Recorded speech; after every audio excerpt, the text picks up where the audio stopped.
Is it the fear of death that is tormenting you? The fear of suffocating, Monsignor. At Caporetto, a shell buried my unit. I was the lone survivor. God spared your life. May he bring peace to your soul. His word guides me through my trials. After my nightmare, I opened the Bible and read this passage from Isaiah. Yet thou shalt be brought down to hell, to the sides of the pit. Arno, you use the Bible to interpret your dreams. Please, don't sink to superstition. Your Eminence, since God rules the world, nothing happens by chance. Everything is the expression of his will. Everything must have a sense. And it is not in the power of man to discover it. Arno, your hunger for answers leads you astray. Please, let's get back to the matter at hand. The congregation is sending you to Vladoviste in the bishopric of Alba Iula. In Transylvania? The region has just been annexed by Romania, has it not? To be sure. They speak mostly Romanian there, as well as a little Hungarian and German. 3 languages you know well. You will investigate the case of Martha Calugarul, a physician and scientist who died a few months ago. And we're already investigating? The postulator of her cause has presented solid arguments to justify a rapid process.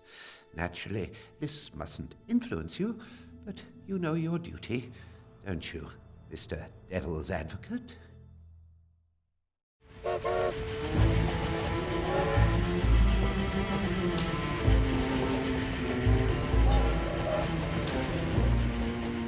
Devil's Advocate, promoter of the faith. Monsignor Briganti has entrusted me with a great responsibility. God help me be worthy of it. Will Martha Calugarul one day be counted among the saints of the Catholic Church? I hope so, but truth must prevail. My investigation must leave nothing in the dark.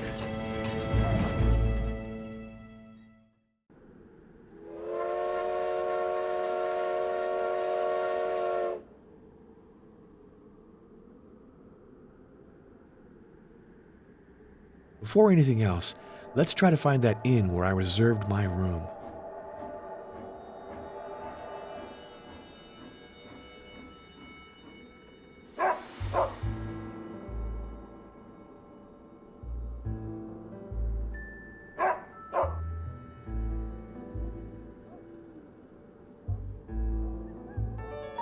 That huge, brightly lit building must be the inn.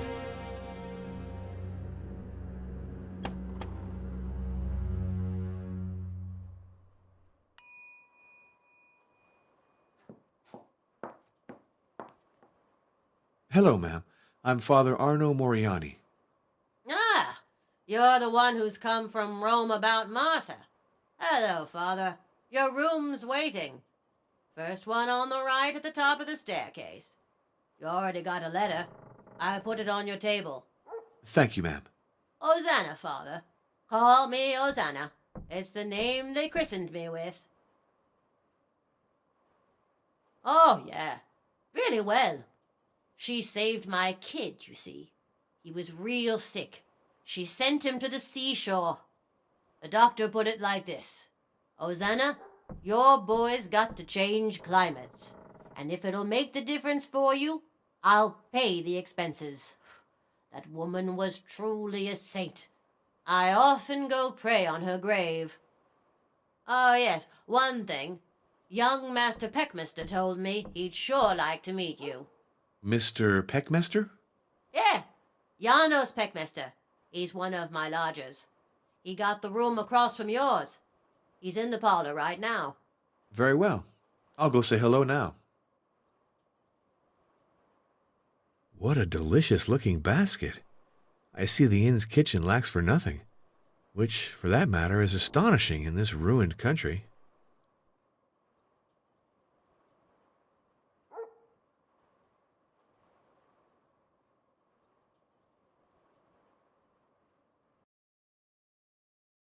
This must be my room.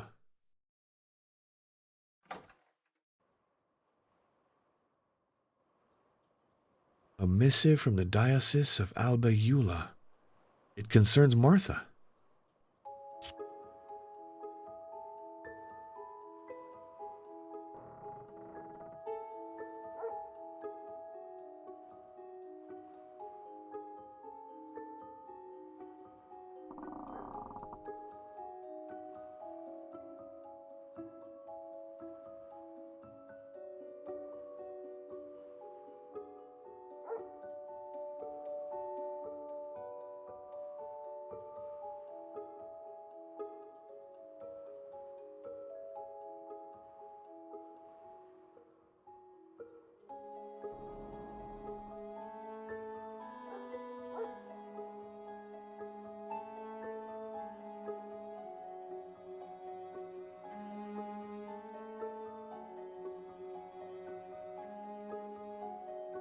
This biography cannot be objective, of course, but it helps to capture Martha's personality.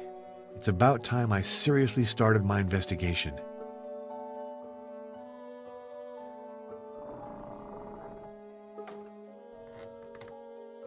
This must be the room of Janos Peckmester. Smells of tobacco. My next-door neighbor is a heavy smoker.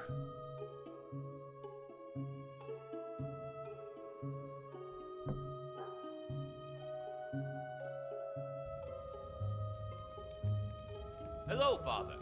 Delighted to meet you.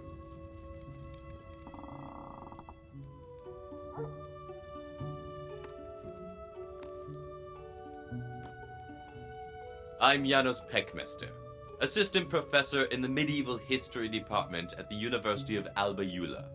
Father Arno Moriani of the Congregation of Rites. I won't ask you what you've come here for. The whole village is aware of it. And you? What brings you to Vladoviste? I'm verifying some locations and doing a little excavation at the Castle of Twilight on the heights near the village. That must be fascinating. Is the structure well preserved? Before the war, it was in perfect condition. Unfortunately, it suffered enormously during the 1916 counteroffensive.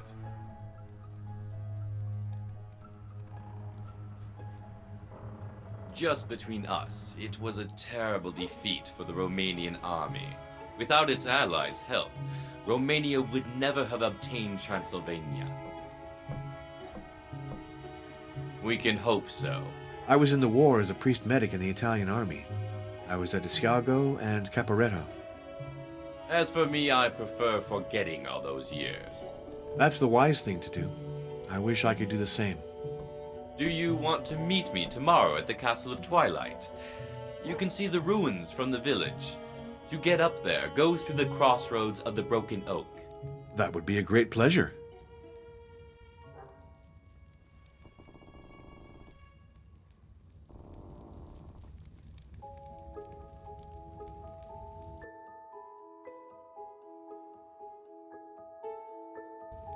The Monte Septimanal.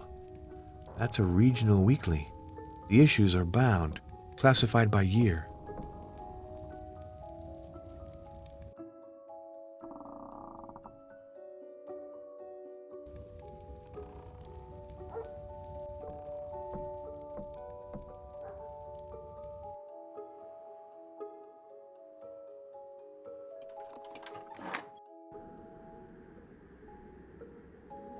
Nobody in the streets.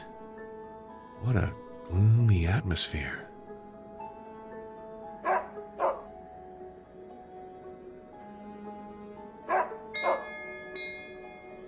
Come in! It's open! Come here! I'm in the kitchen. Hello, miss. I'm Father Arno Moriani. I am Dr. Maria Florescu. Have you come from the Vatican, Father? Ah, I see that news travels quickly. Hosanna is a chatterbox, you know. So, I've learned that you reserved a room at the inn, and that you've come with regard to the canonization of Martha Calugarul. To be more exact, I'm here to conduct a preliminary inquiry. In fact, I'd like to ask you a few questions in that respect, but I hope I'm not bothering you, Doctor. Call me Maria, please, and I'd be very happy to help you. I've read the research she published. I also know about her through what the villagers say, and from the traces she left in this house. She led an austere life and worked a great deal. Her only distraction was photography. All her equipment is still here.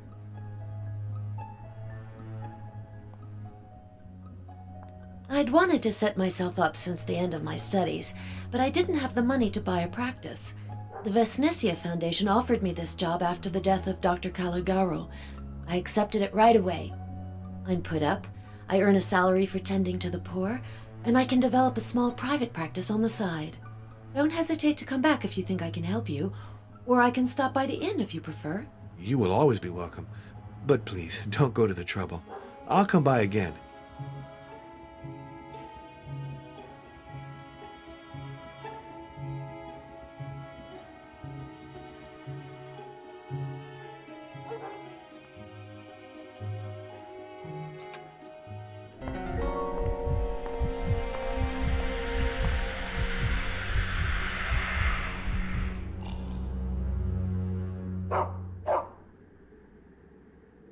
thought I saw something move behind that window a while ago. Was I dreaming? The house seems abandoned. My lord, the war has caused so much damage.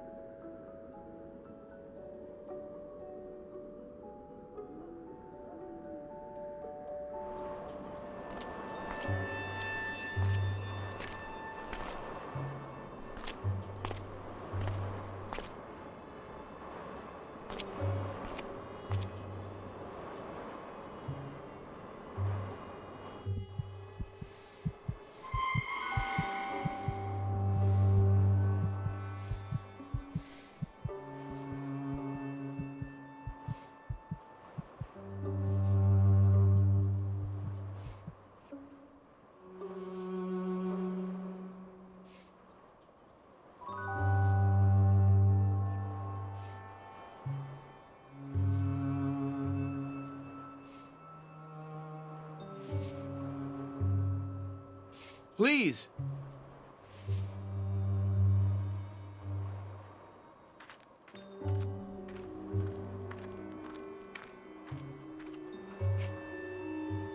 How do you do? I'm Father Arno Moriani of the Sacred Congregation of Rites.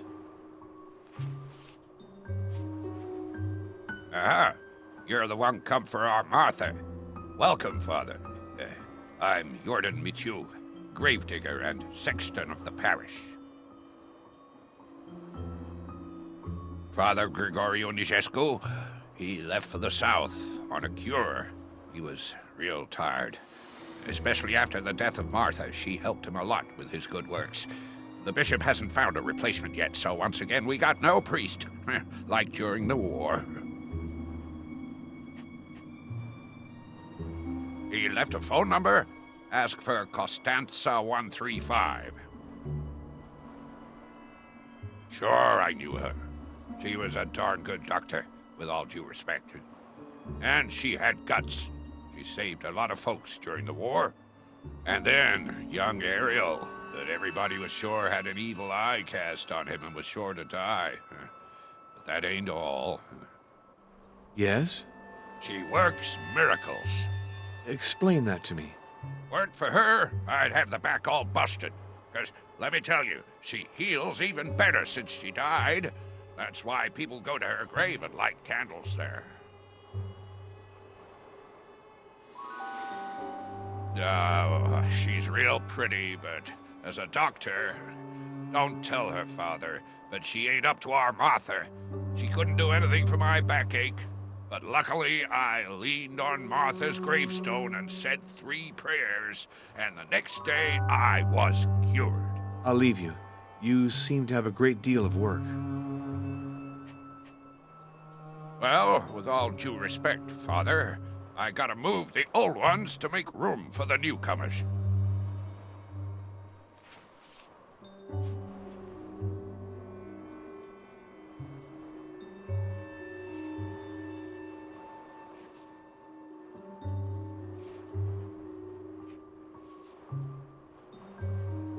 Hey!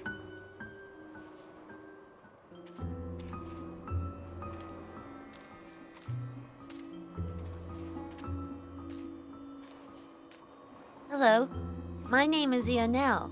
Hello, son. I am Father Arno. You're the one who's come to get Martha into heaven? Oh, I'm not the one who decides that, you know. I'm just here to question people to find out who she was. She gave injections. When I was little, that scared me, but she always gave me candy afterwards. She was nice. And she's even nicer since she's dead. Is that so? Explain that to me. She protects people. When you go to some bad spot in the middle of the night, you have to repeat 3 times, "Saint Martha, protect me, and nothing will happen to you." The gravedigger told me that. And also, when you burn a candle on her grave, you can make a wish. Have you made one? I asked Martha to send me a friend to play with. I had one, but he died. And then another one, but he left, so now I'm bored. She's beautiful. You can see she's a lady from the city. She's the one who gives injections now. She gave one to me, but I'm not scared anymore.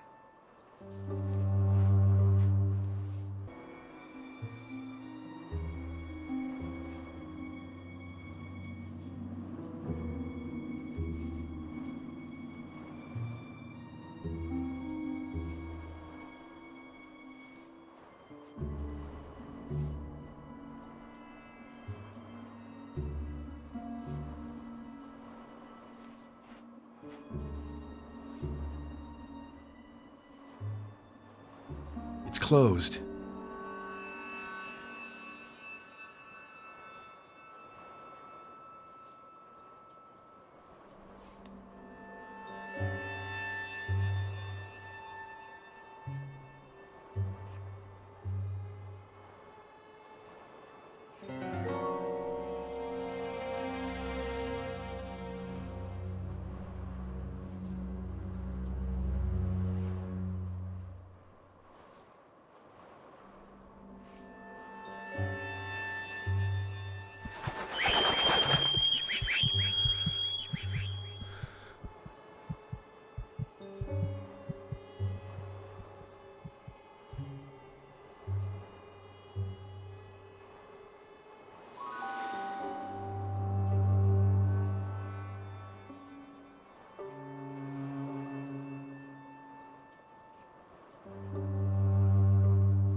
Here's a wooden church, typical of the region. What luck that the bombing spared it.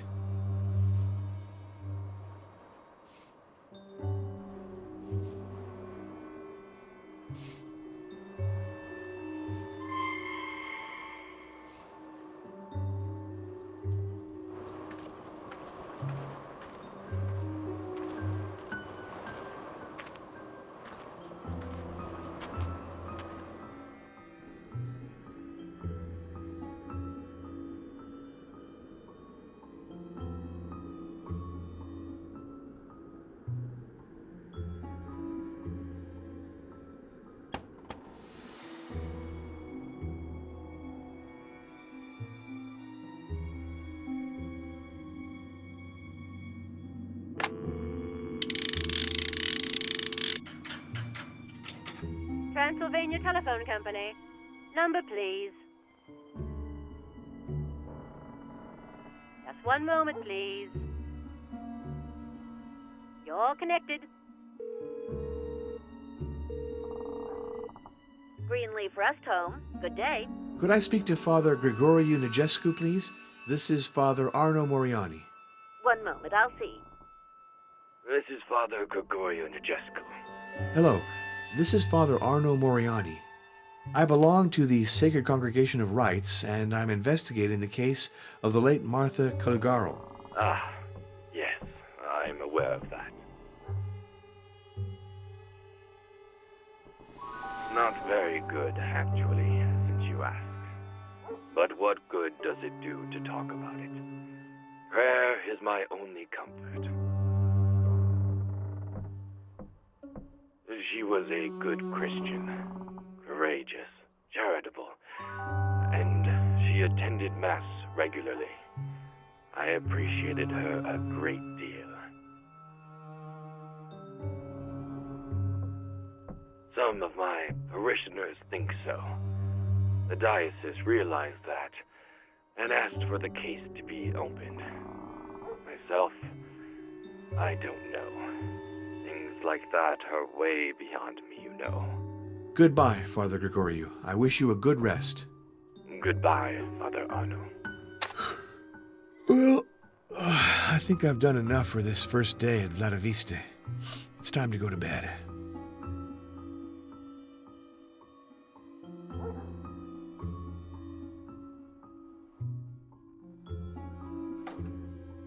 Wow, I'm dead tired. Got to go directly to bed.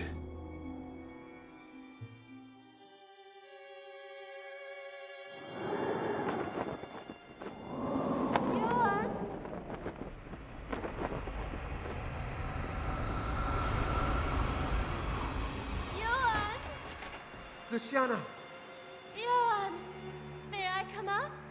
come.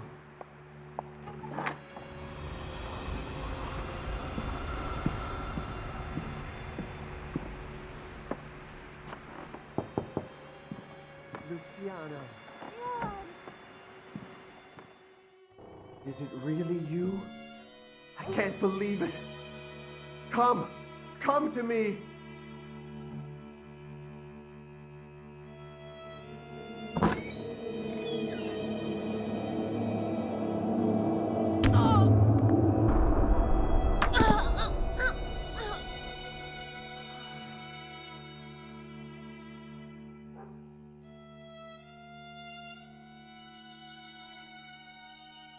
Oh, Lord, free me from night terrors.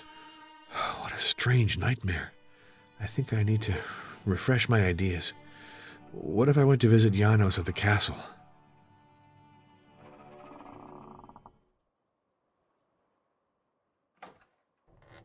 Please, Father, I have something to tell you.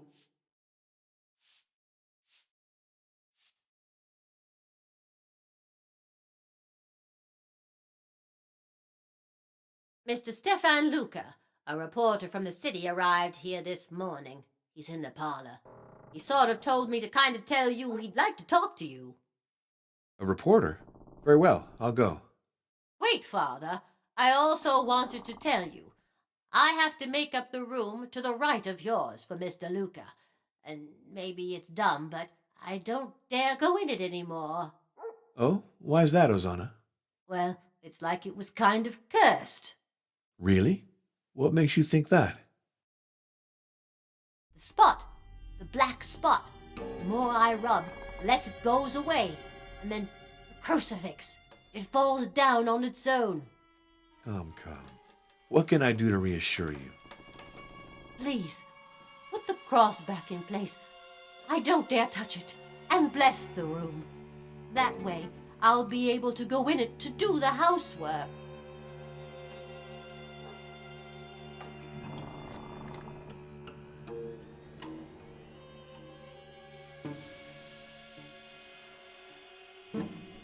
Here's the black spot that frightens Ozana so much.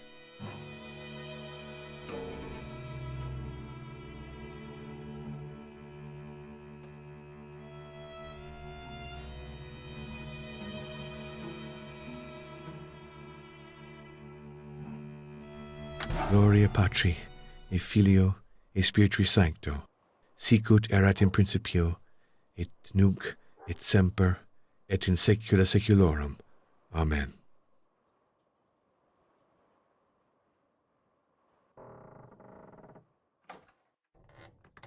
Ozana, I put the crucifix back in place and said a prayer. Are you reassured? Thank you, Father. Thanks a lot. I'll be able to fix up the room.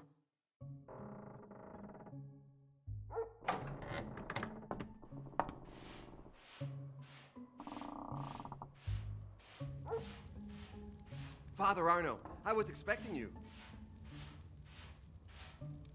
Delighted to meet you, Father. Concerning Martha, I mean Dr. Calugarul, it's very important that you know. She was murdered. What are you saying? Yes, I didn't introduce myself. Stefan Luca, journalist. It's a good thing that you're here. Since the departure of Father Gregoriu, this village really needed a priest. Yet I didn't come to replace him. Of course, I know why the Vatican has sent you, for Martha's canonization. But I want to talk with you about something else. There's something much more serious. Martha, well, she was killed for defying evil. My God, I should have helped her more. I wrote an article, but he prevented me from publishing it. He's very powerful, you know. Martha was not his first victim. I'm afraid I don't follow. Are you skeptical? I was too. But read this letter that Martha sent me 3 months before her death.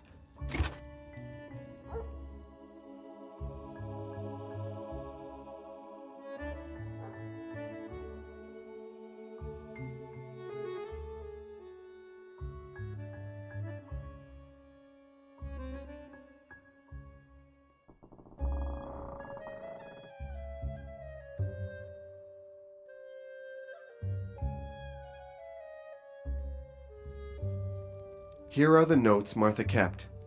Once you've read the file on each victim, you'll be convinced. I'm sure.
The documents you showed me are astonishing. However, I'm surprised Dr. Calugarul entrusted you with them. Doctor-patient confidentiality and all. Medical secrecy is a secondary issue when human lives are at stake. Think of it. The identified victims are just the latest ones. Martha was convinced that there were many others over the past years. No, the past centuries. She wanted me to alert public opinion, but the editors of my paper were pressured. Our enemy is very influential. We have to do something. Let's see. I agree that these files are very disturbing, but we can't take the place of the police. Martha contacted them a number of times, to no result. Perhaps they didn't take her seriously. We should call back to explain the situation calmly. The police, once again, didn't do their job. Call them, and you'll see. That would seem to be the most reasonable course, if you don't have any objection. Go right ahead. The telephone is in the next room. When you realize the ineffectiveness of the police, come back to see me.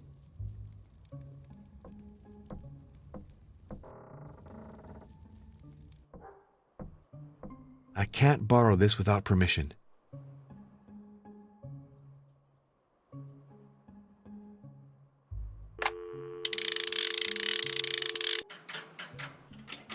Number, please. You want the police?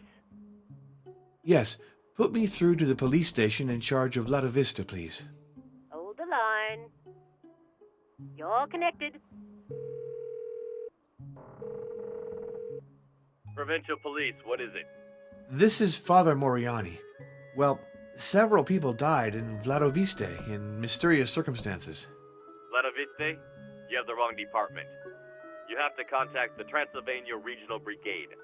Ask for Inspector General Brutar at Alba Eula 22.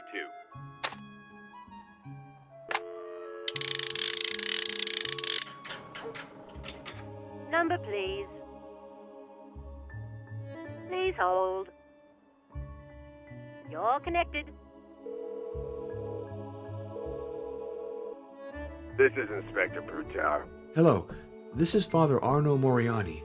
I belong to the Sacred Congregation of Rites. I've come to Vladoviste to investigate the case of Martha Calugarul in view of her eventual canonization. Martha Calugarul. I remember her well.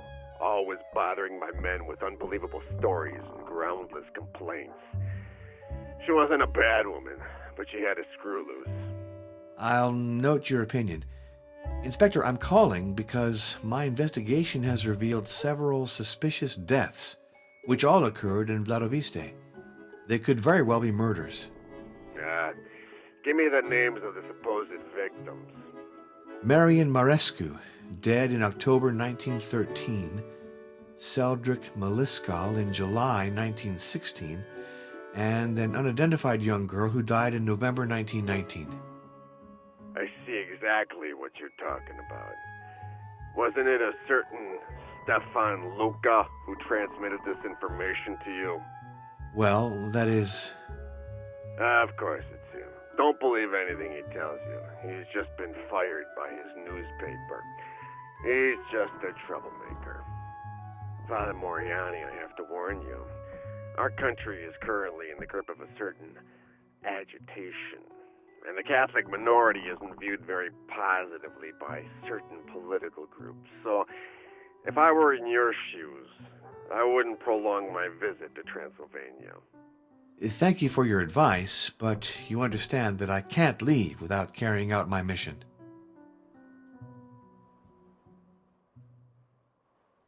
Yeah, go on. I'm listening. Well, we have 3 individuals dead in the same region and in the same manner, drained of their blood. That would suggest the work of some perverted criminal, wouldn't it? No, believe me. It would suggest, rather, that your informant is bored and has a fertile imagination. None. Did a physician examine her body? Certainly not. Why bother? Her death wasn't at all suspect. Goodbye, Inspector. The police think that Martha was mad. Her case doesn't look good, but it's out of the question for me to close the file without digging deeper. Let's go back to the journalist to question him.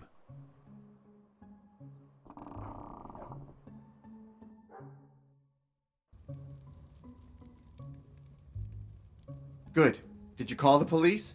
Are you convinced that they won't do a thing? Then we can go on to serious matters. Read these 2 letters and tell me what you think of them.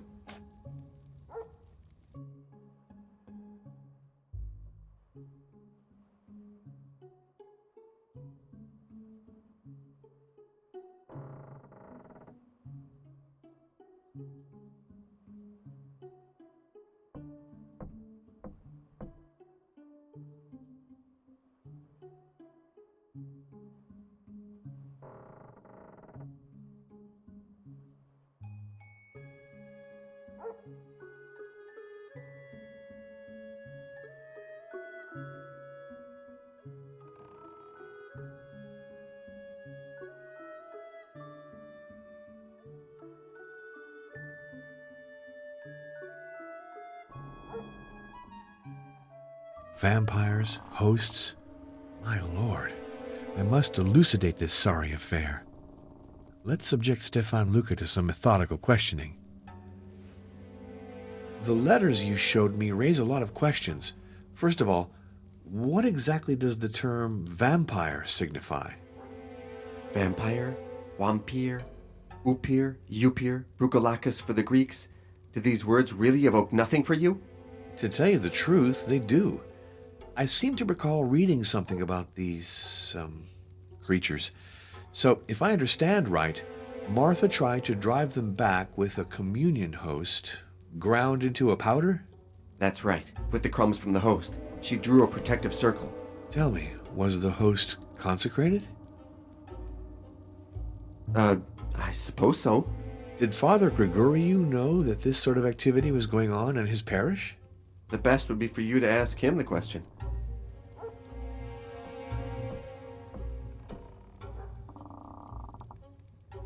That's the frightful reality.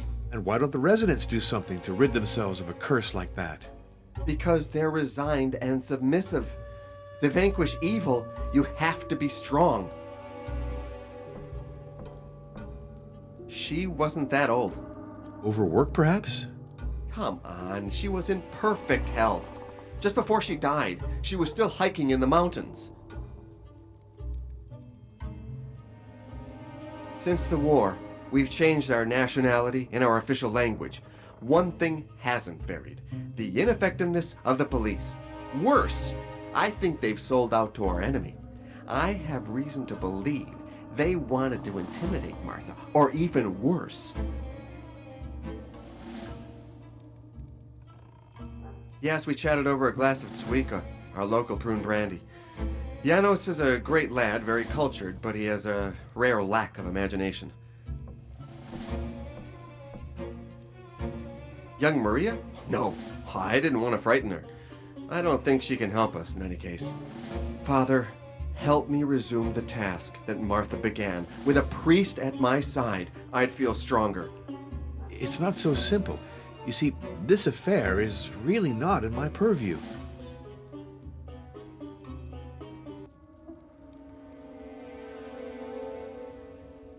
I have to question Father Gregoriu about this sinister story of vampires.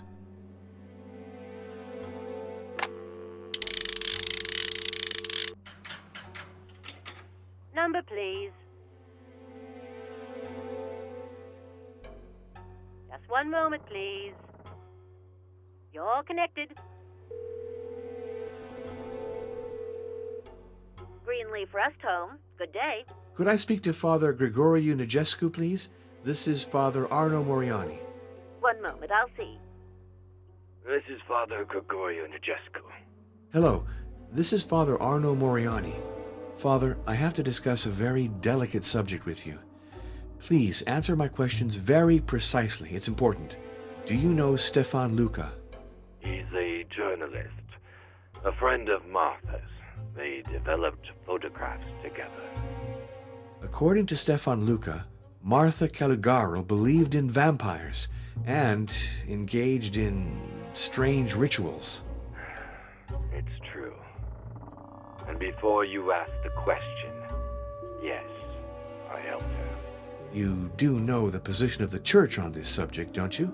I know it, and I don't doubt that it's a very reasonable position when you think about the question, seated in an office in Rome. But in Vladoviste, the situation is different. Do you want me to tell you how things happened? I went to the dispensary to give extreme unction to Seldrick, a poor child who's wasting away.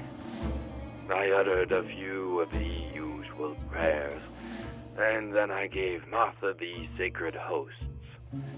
She used the wafers to draw a protective circle around the sick boy. Was it sacrilege? You're entitled to think so. But the child was going to die in spite of the transfusions. And we had to try everything to drive away the creature that was feeding on him. What would you have done in my place? Unfortunately not. 2 nights later, the window opened mysteriously, and the wind blew away the protective circle.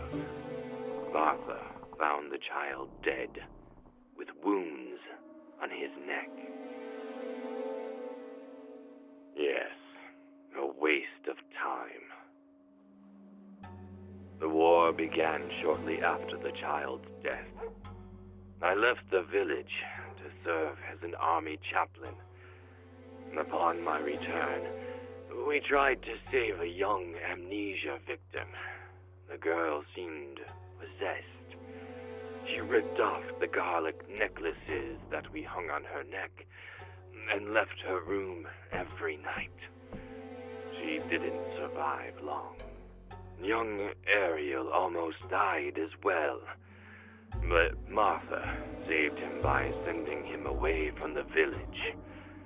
It was probably the only thing to do. It's very likely. I knew she was threatened.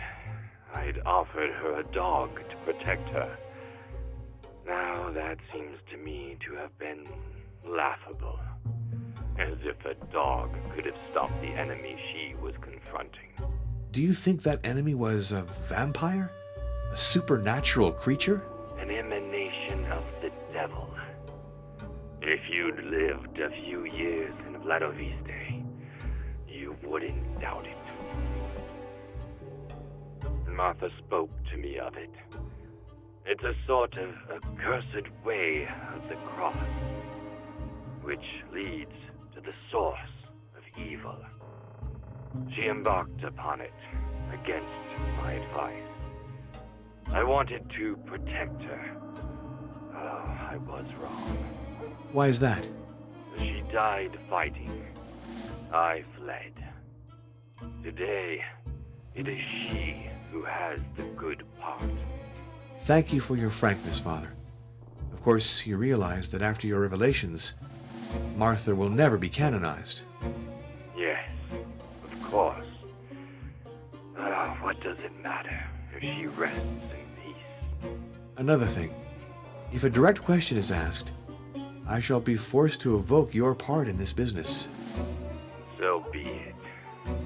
But you should know that my only regret is not to have helped Martha more. In the end, I slipped away.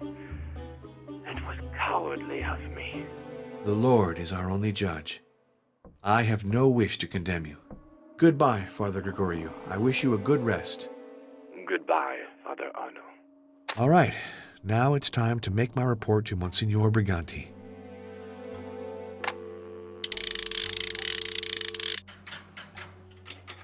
Number, please. Hold the line. Hello? International switchboard? Rome for Vladoviste. Rome, Vatican 6-5. Please hold.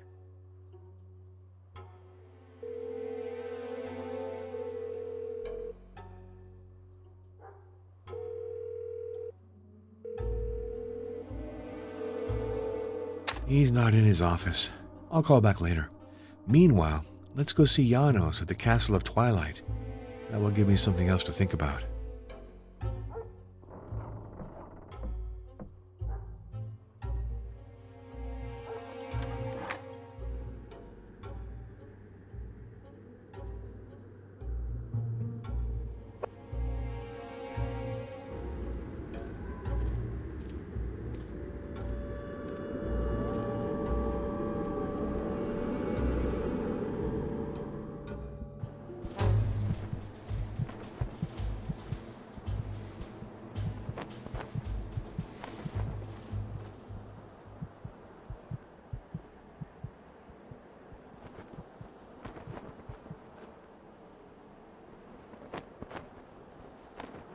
According to what Janos told me, the crossroads of the Broken Oak ought to be here.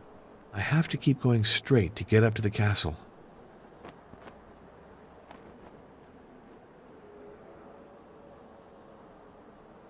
Bullet holes. On a battlefield, it's typical that the trees be riddled with shot. However, this oak has traces that seem very recent.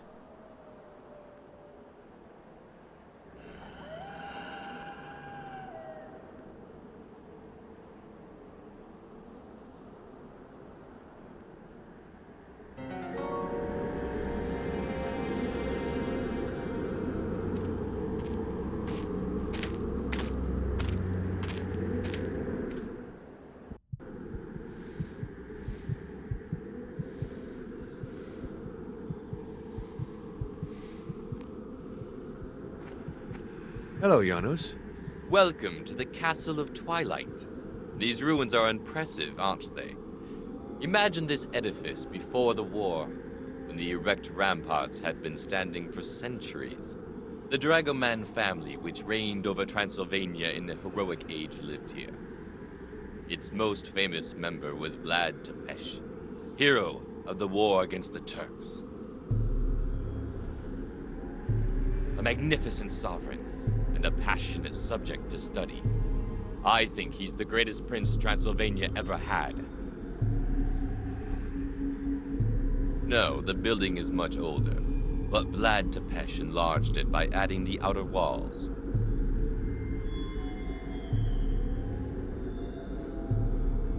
It was lived in until 1900, when the last owner died without any heirs.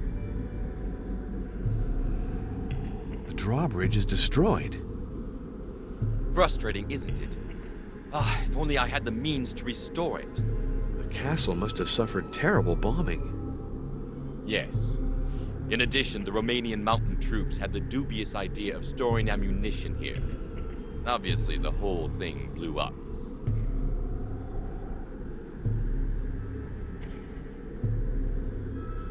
This tree is a Sorbus acuparia, commonly known as the mountain ash or the rowan tree.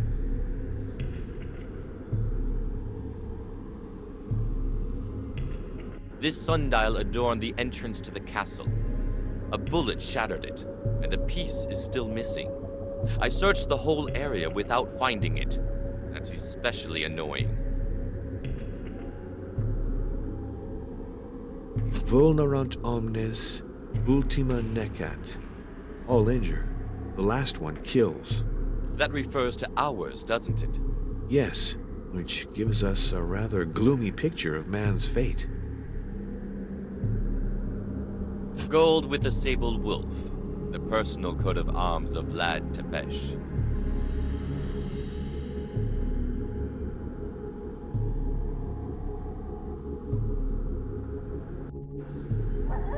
Can you hear? The wolves multiplied during the war. Now that peace has returned, they're hungry.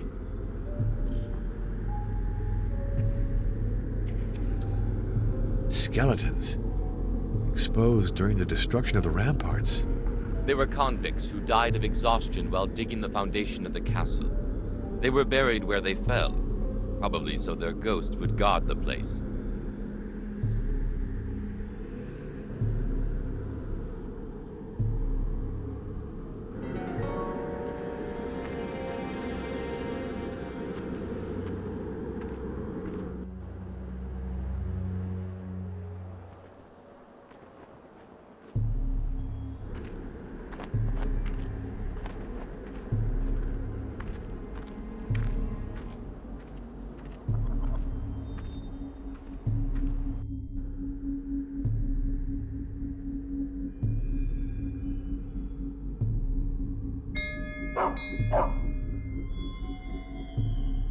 No one.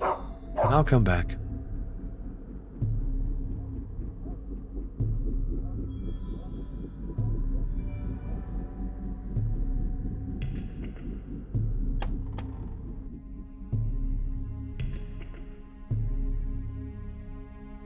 I can't borrow this without permission.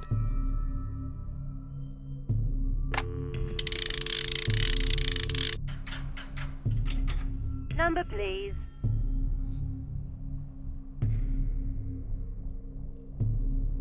Please hold.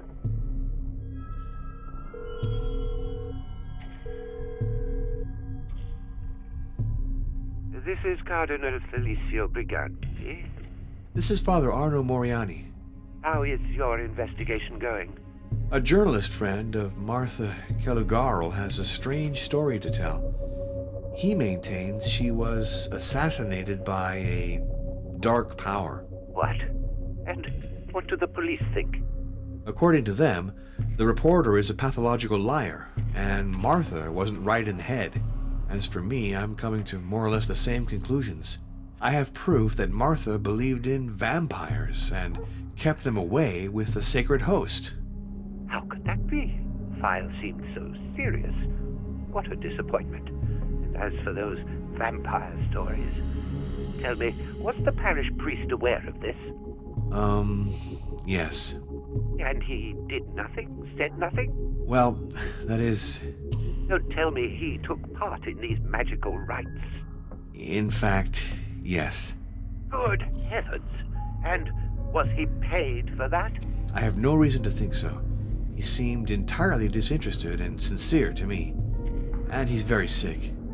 Oh, rest assured that I don't want to incriminate him personally, but we have to react at once, or people will say the Catholic Church encourages superstition. Stay near your phone, please, Arno. I'll make 2 calls and get right back to you.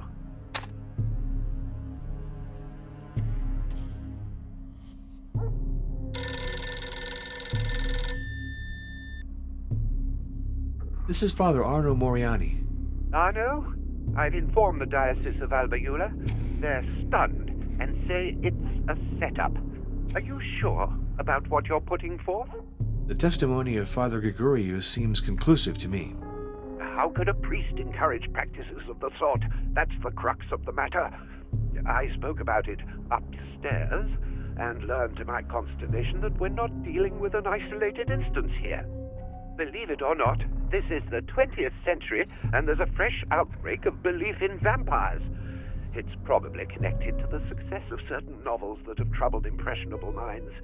And so, I have new instructions for you. I suppose that I close the Calugarul file then? Certainly. And you open another one on vampires. Excuse me? You heard me right. Study the legend. Demolish it.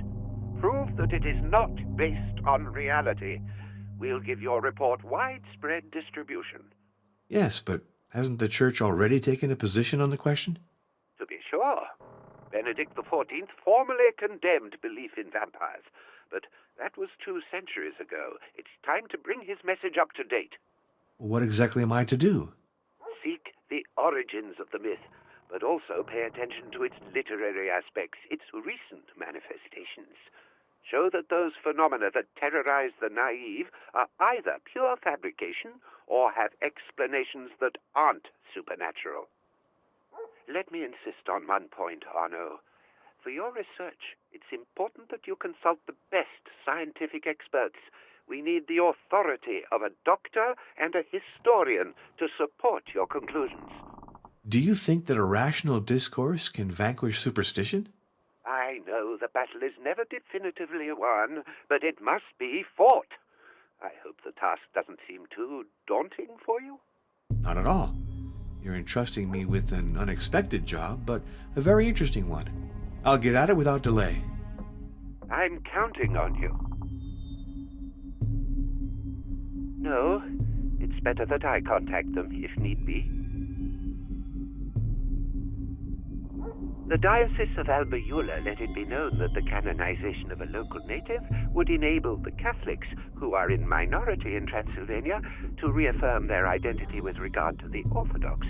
This can be very important in a nation under construction. That's why the process began so quickly.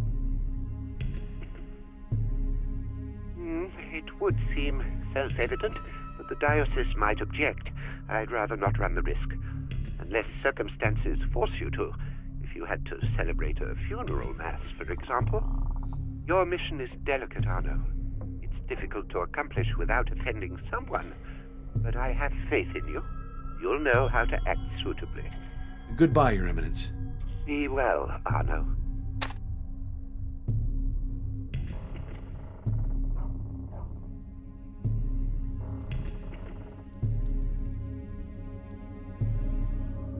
It just so happens that my congregation has ordered me to undertake an inquiry on the vampires. Inquire? We have to fight! Suppose they exist. If that's the case, isn't it essential to study them first? Know thy enemy. Ours is wily and difficult to get at, unless we take the path of the dragon. That was Martha's conviction. The path of the dragon? The dragon. The vampire. Dracula. All these names designate our adversary. The path of the dragon leads to his lair. Look at this file that Martha entrusted me with on her return from Turkey. She had established that the path comprised 7 trials. The related documents are sorted in 7 folders. I know that work. It's Raphael's Crucifixion. Yes, photographed by Martha. According to her, this painting has a connection with the first stage on the path of the dragon. Really? The painting has a hidden meaning? Martha thought so. She spoke to me of other versions of the same work of art, slightly modified reproductions she examined in private collections. According to her, to understand the hidden message, the original's not enough. It has to be compared to the copies and the variations noted. Do you have other versions of the painting? Unfortunately not. Martha gave me this file at the beginning of her research, for she feared her papers would be stolen. Afterwards, we had a falling out, and she didn't transmit anything else to me. I'm certainly lacking some essential pieces. We're radically changing style, you could say. This other document is a sketch Martha made of an ancient bas-relief. The inscription is hard to make out. It vaguely resembles Enochian. But the drawing is clear. The figure is slashing his veins. I see the sketch is classified in the first folder with the crucifixion. Is there a connection then between these 2 documents and the first stage of the path? For Martha, there was no doubt about it. Here's a sketch of another bas-relief, from the same place as the previous one. Martha associated it with the second trial. There aren't any other documents? Nothing for the 5 last tests? They're all I have, but I'm sure that Martha found many others, if I'd only been more conciliatory.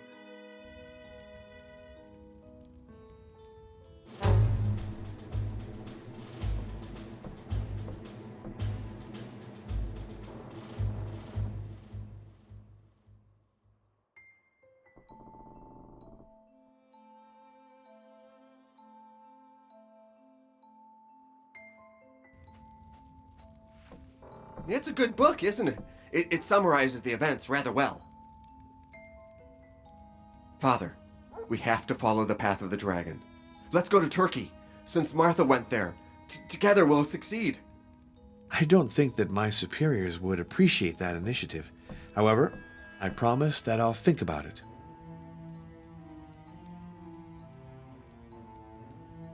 Unfortunately, those I know aren't accessible. But I really do need help to assemble the documents about the path.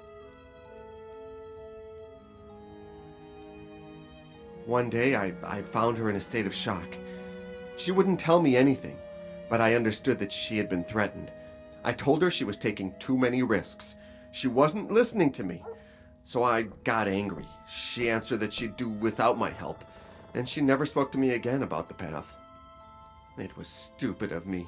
If I'd backed her up all the way, she might still be alive.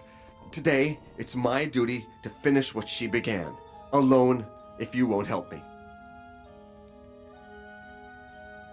Martha said it was the only way to discover objects and symbols related to each trial. She added that without that knowledge, it was impossible to attain the end of the path.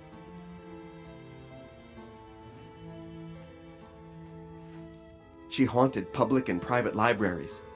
I know that she frequently visited the Alba Iula Museum. It burned shortly after her death. I have a feeling it wasn't by accident. I went to give blood at the request of Dr. Maria Florescu. You didn't try to recover any documents? What's the point in harassing young Maria? I'm sure there's nothing left of Martha's archives. Our enemy has had plenty of time to destroy them.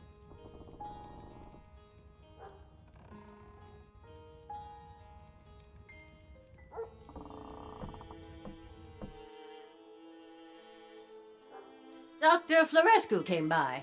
She asked for you to go to the dispensary because she needs blood donors, if you're so inclined. Fine, I'll go there. A lovely girl. But she's got a way about her, if you see what I mean. You can tell right off she's not from around here.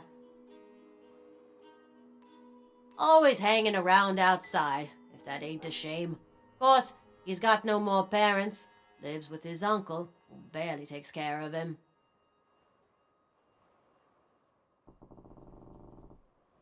Yeah, they're beautiful, that's for sure. But my late husband said they were just copies, not very valuable.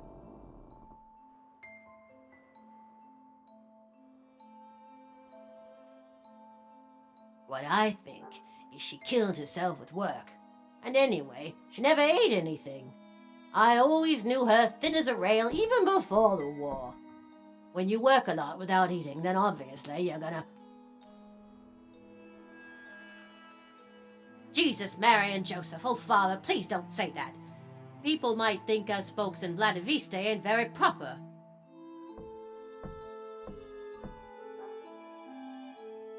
Those ain't legends, Father. Begging your pardon, but you shouldn't talk about those things. It brings bad luck. Did you like that? Me, I never go up there. Anyway, with my legs, it ain't possible anymore. Sure you can. I don't know where it comes from. Some vagabond brought it to me. I gave him a meal in exchange for it. It's my way of being charitable, I guess. Tell me, Father, do you think Martha will be sanctified? Do you mean canonized? Yeah, that's it. I hope she'll be canonized. A saint and a pilgrimage. That's what Vladoviste is missing. That'd sure make people come, you know. I haven't the heart to tell him the truth.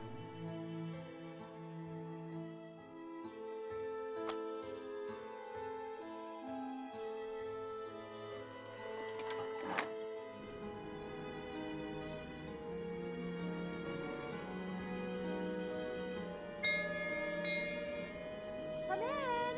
It's open!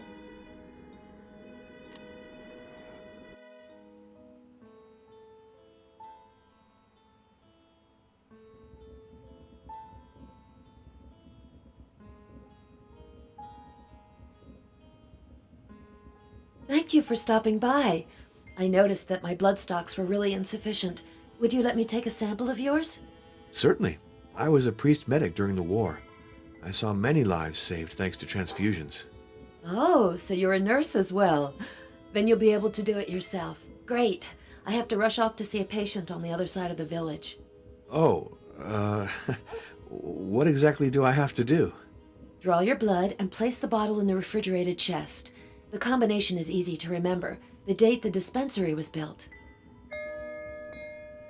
They're coming to get me. I have to go. Could you mark your blood type in the analysis reports? And also determine the types of the last 3 donors? I didn't have time to run the tests. Oh yes, and if the phone rings, please answer. See you later.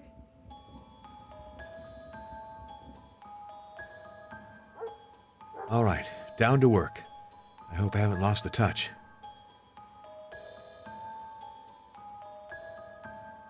I have to sterilize this equipment before I use it.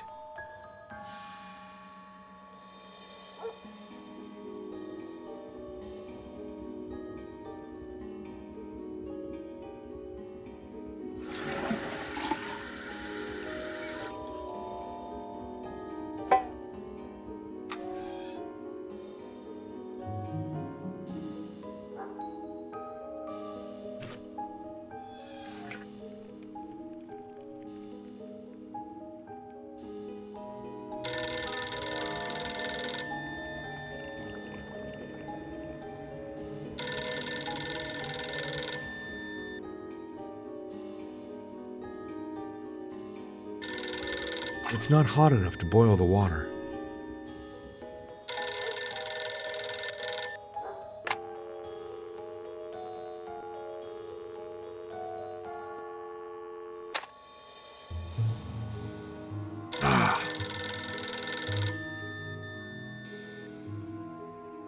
This is Professor Heinrich von Kruger. This is Father Arno Moriani. Dr. Florescu has gone out. May I take a message? Please ask him to call me back as soon as possible at Munich 321941.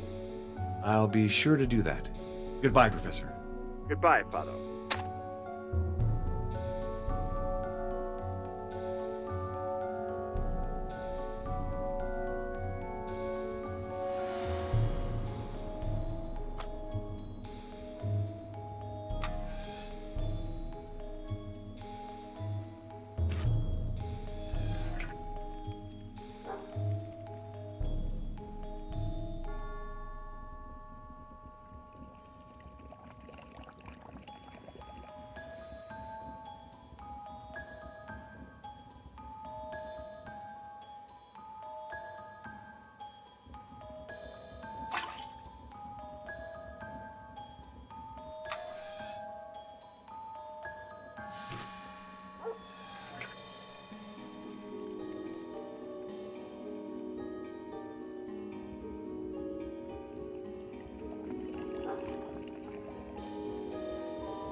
First, I have to wash my hands with soap.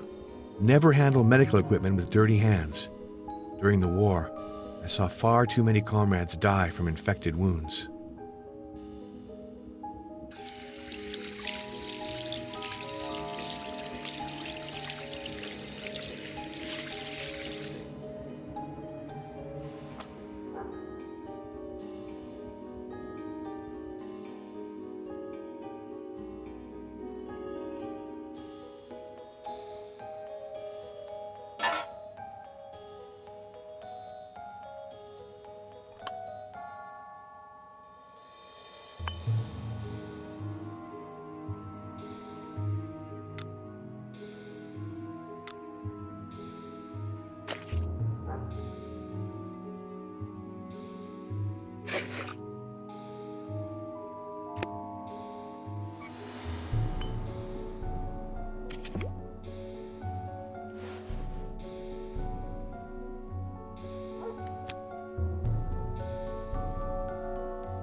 I've done this hundreds of times to other people, but giving yourself a shot is not the same thing.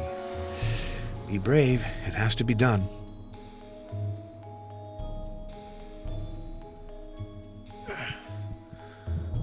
That's the right place. All that's left to do is press the needle deep into the vein.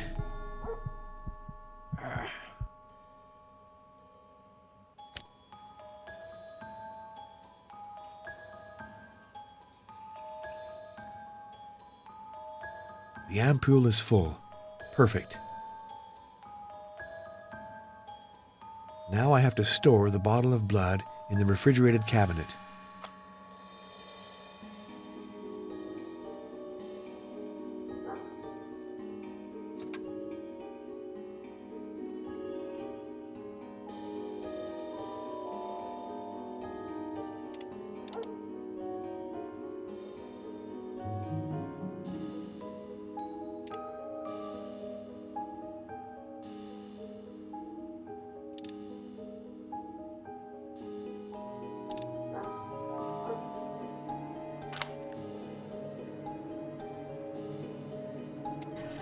The door of the refrigerated cabinet mustn't stay open too long.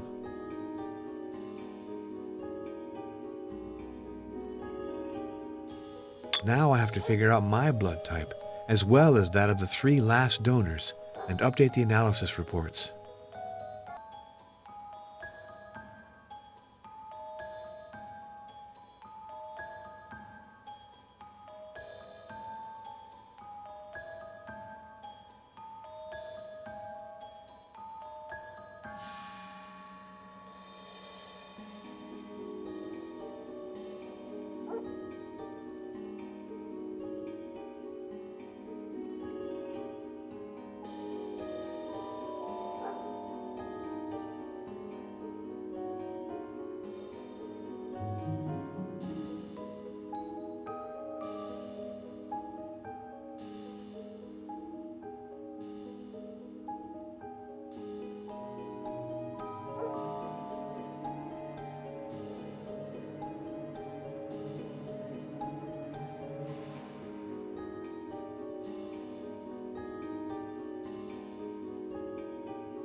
Perfect.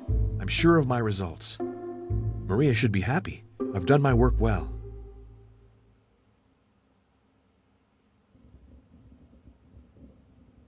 I finished the sample and the tests. Have you been back long? I should have come help you, shouldn't I? I was delighted to be of assistance. But now I have to think of my own work. Of course. I hope your investigation is going well. It has changed character. As strange as it might seem, I now am ordered to study some supernatural creatures, vampires. Vampires? Like Dracula? Dracula? Don't you know it? It's a wonderful novel. I'll get it for you.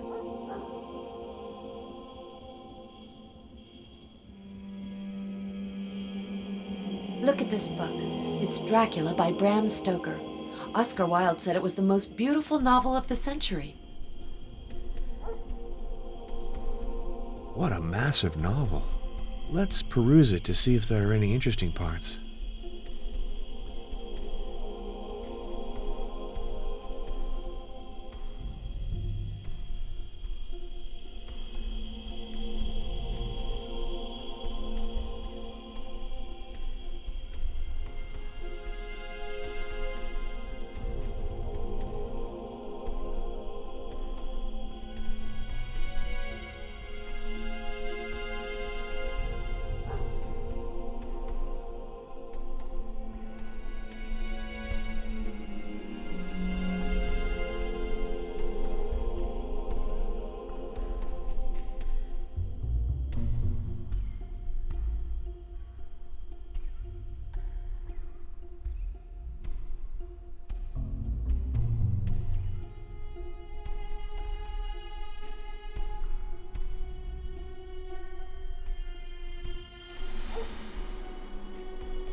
I was captivated by this novel, and you know the strangest thing?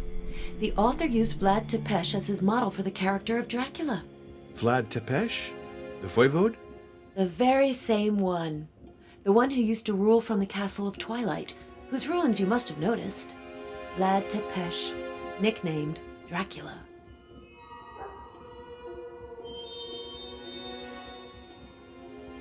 The word has two meanings, devil or dragon.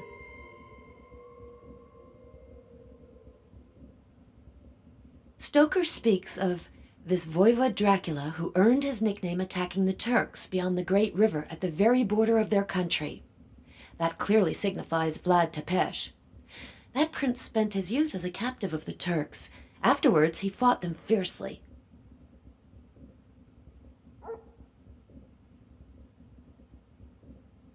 It's been translated into every language, and I've heard that the director, Murnau, is going to do a film version, but I don't know if I will have the opportunity to see the movie.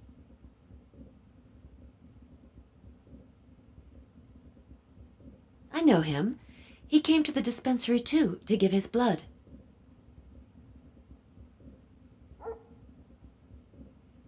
I'm afraid not. For me, vampires are romantic fictional characters, not subjects to be studied. In fact, I did observe several spontaneous cures, but, you know, this sort of thing happens relatively frequently. Spontaneous does not necessarily mean miraculous. Everything is possible.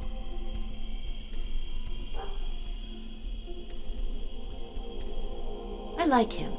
One day he came to the dispensary and took a picture of me. He gave me some prints. I can guess what comes next. He wants me to call back as soon as possible.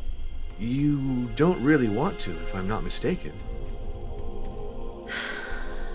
Professor Kruger is a great scientist. He worked with Martha and now insists on me continuing her research. But I haven't a research scientist's soul. Anyway, it's too much work. Now, isn't that a shame? Oh, please, Father, no sermons. I promise that I'll take it upon myself to finish the analyses he wants from me.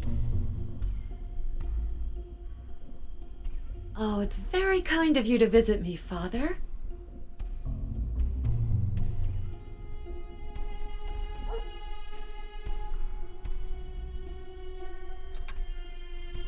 I have to talk with Janos. I wonder if he knows that his great hero, Vlad Tepes, served as the model for Dracula, the vampire.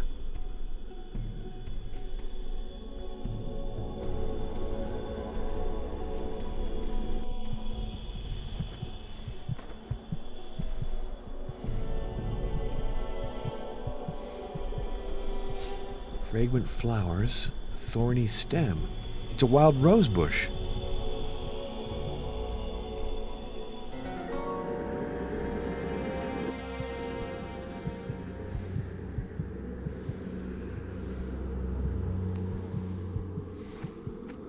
Hello, Janos.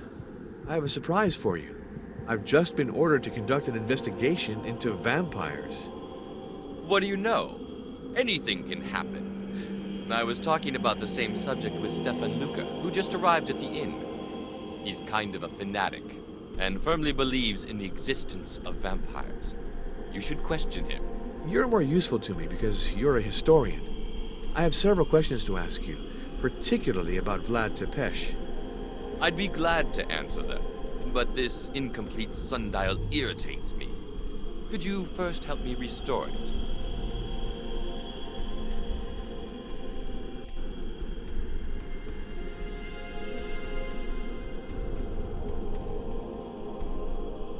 Dragon. It's the dynastic emblem of Vlad's family. Where did you find it? A vagabond gave it to Ozana. Perhaps I should return it to her. Oh, but its place is here. The person who took it had no right to pillage these ruins. I must admit, you're right.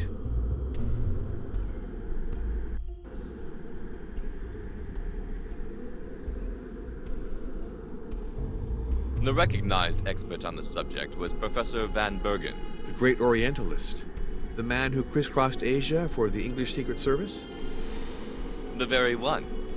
At his death, his superb collection was bequeathed to his successor, Professor Irina Buxov. Speak about her to Stefan Luca. I think he has her number. So Professor Boxoff would be the person to consult? Without a doubt. She possesses remarkable pieces on the subject you are interested in.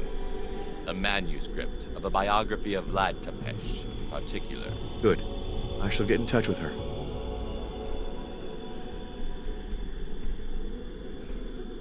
That's a legend forged by his enemies. Stoker was inspired by it to write a very bad novel. It's a journey of initiation that some traditions associate with Vlad Tepes. Most likely because Vlad was called Dracula, which means the dragon or the devil. But it's more related to occultism than to history. Professor Buxov will fill you in better than I can. I assume she took some of your blood? She gets everybody to contribute.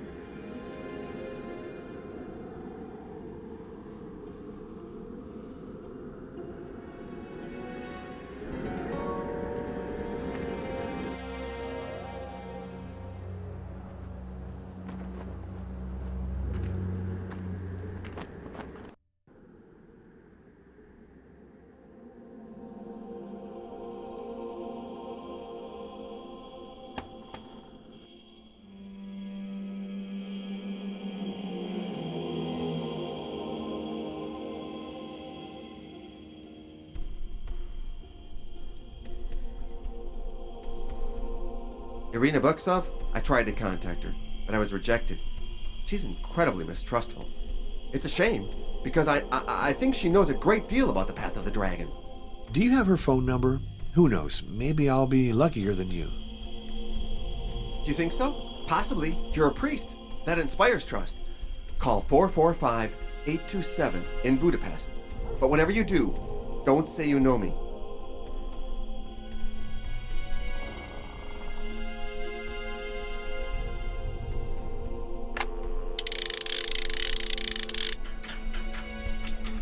Number, please.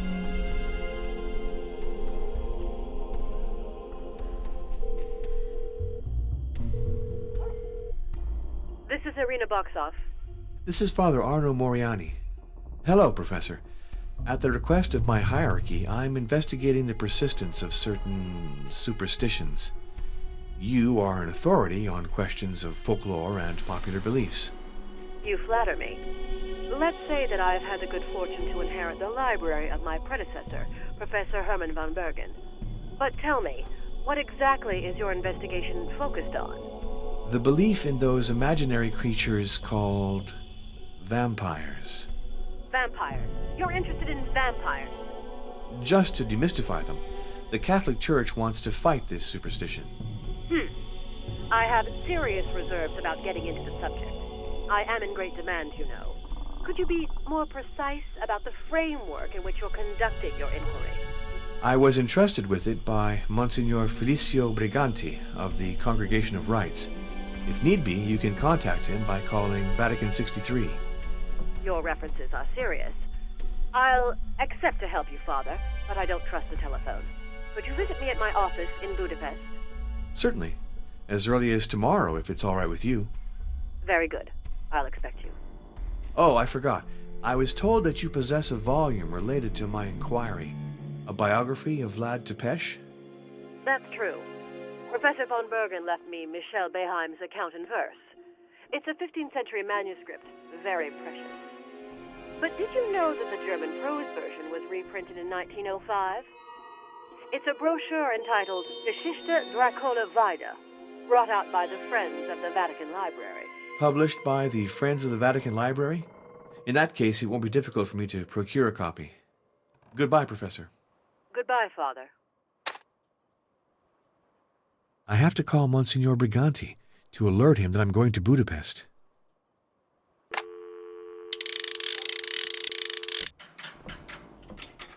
Number, please.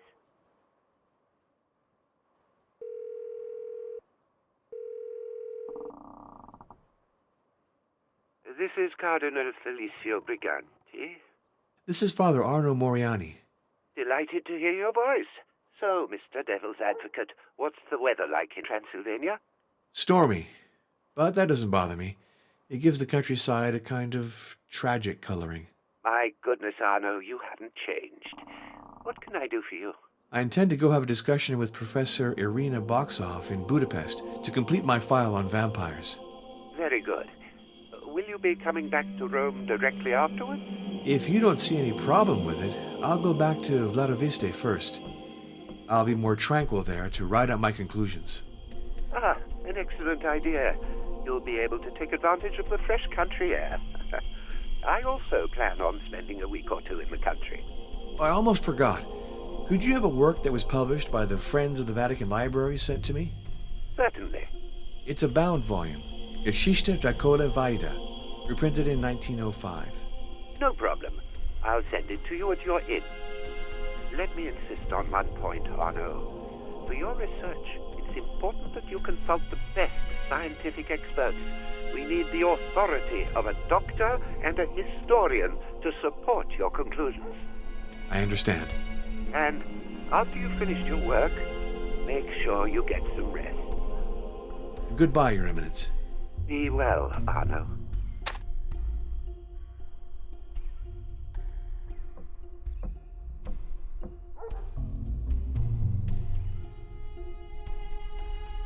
Father, help me resume the task that Martha began. With a priest at my side, I'd feel stronger.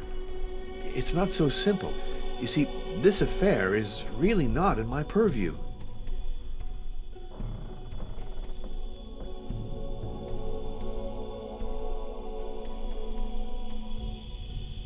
Ozana, I'm leaving for Budapest for a day or two. Would you please keep my room? Well, that is... Naturally, I'll pay you for my keep, even for the nights that I'm not here. In that case, of course, Father. I'll keep your room for you.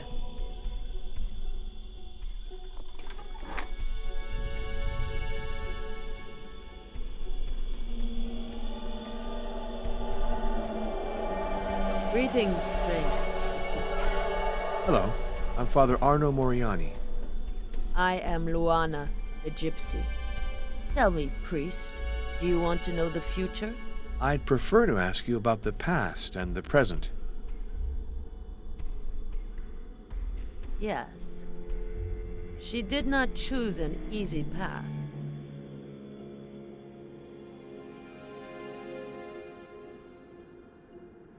From behind the high grass, the wolf observes the flock and carries off the weak and isolated. As usual, the oracle speaks in obscure, mysterious terms. That is because it does not want to lie, nor provoke the anger of the powerful. Certain things, but I also know the virtues of silence. As much as I want to know. I have a feeling that before the end you will know more than me about the dragon. Hey, priest, do you want to play? Yes, on the condition that we don't wager money. You want to play for nothing? That's not my custom, but I am curious to see how you manage. Examine the dice carefully before you play.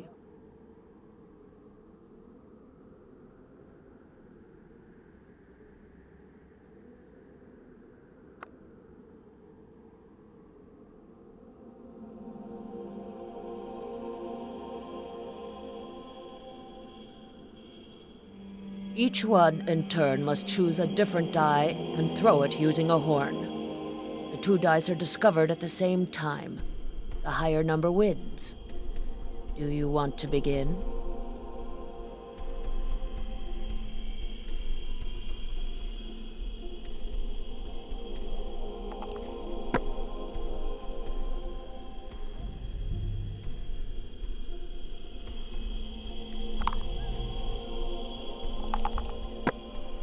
You lose.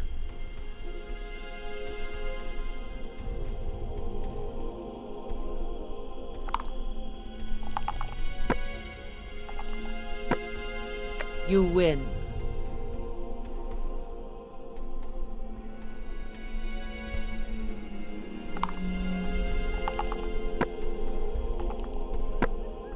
You lose.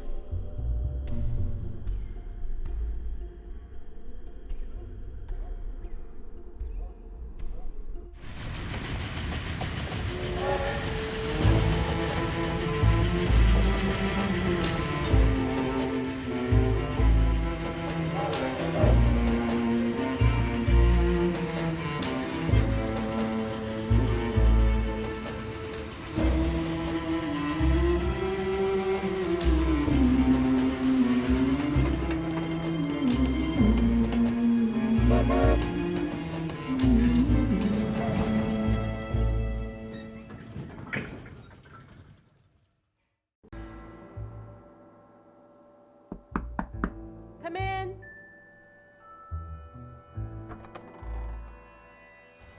Father Arno, I presume? You didn't have too much difficulty finding my office? No, the concierge told me what I needed to know. You have a wonderful place. All the art objects surrounding me were bequeathed by my mentor and friend, the late Professor Hermann von Bergen. I know his reputation. He was a great traveler. And a distinguished scholar. But tell me, did you have a pleasant journey? Yes, thank you. I admired the Transylvanian landscape, then I fell asleep. And you've come from Transylvania? From Vladoviste, to be precise. The homeland of Vlad the Impaler. You made the right choice of locales to investigate vampires. Herman went there too when he was young.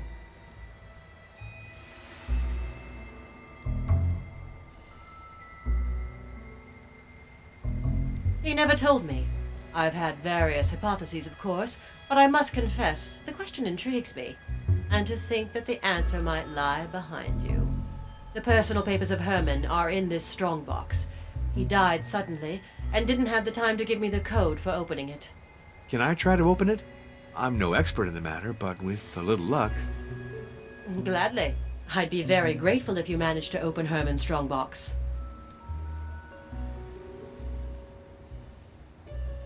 It's a composite recurve bow. A lovely item, is it not? Capable, apparently, of piercing armor at 200 meters. That's a powerful weapon. But also a very handsome object. Herman brought it back from his travels in Central Asia. It's a container of acid. If anyone tries to force the strongbox, it breaks and destroys everything within it.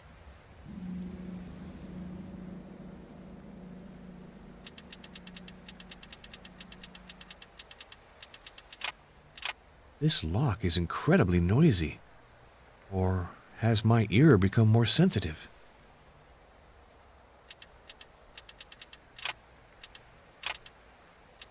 I can't get over how clearly I can hear the mechanism. It's extraordinary.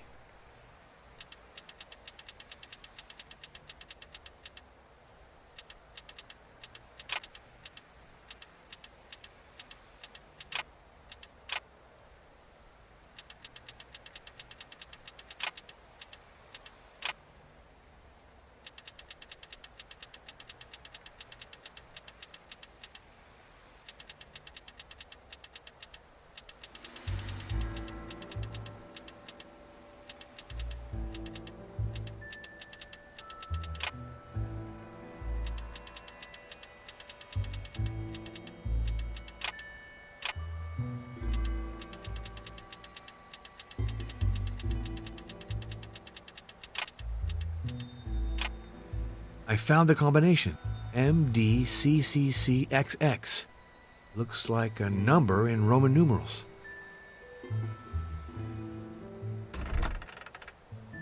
Thank you for opening the strongbox, Father. Would you be so kind as to deposit the contents on my desk? A wax cylinder and a letter. Let's see the letter.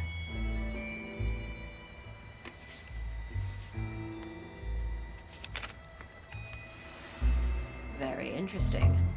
Are you familiar with the name of Bram Stoker? He's the author of Dracula. I had the opportunity of perusing his novel. This is a letter from Mr. Stoker addressed to Herman. Read it, please.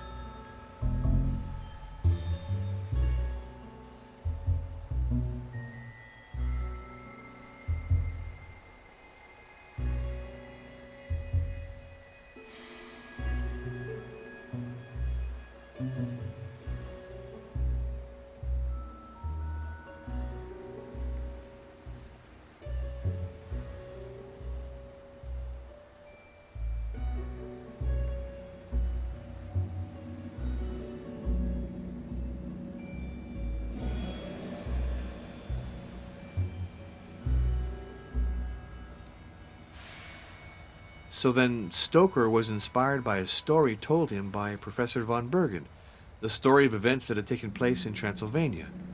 Perhaps in Vladoviste? It's probable. Did you know that Professor van Bergen knew Bram Stoker? Yes, but I ignored all the details that are recounted in this letter. I only knew that Stoker had cited Herman among the sources inspiring him, and Herman was not flattered. Had the professor foreseen the novel's success? In no way. One day he told me, speaking of Stoker, that irresponsible man didn't understand half of what I told him. He's peddling errors that could cost people their lives. Fortunately, his book will be quickly forgotten.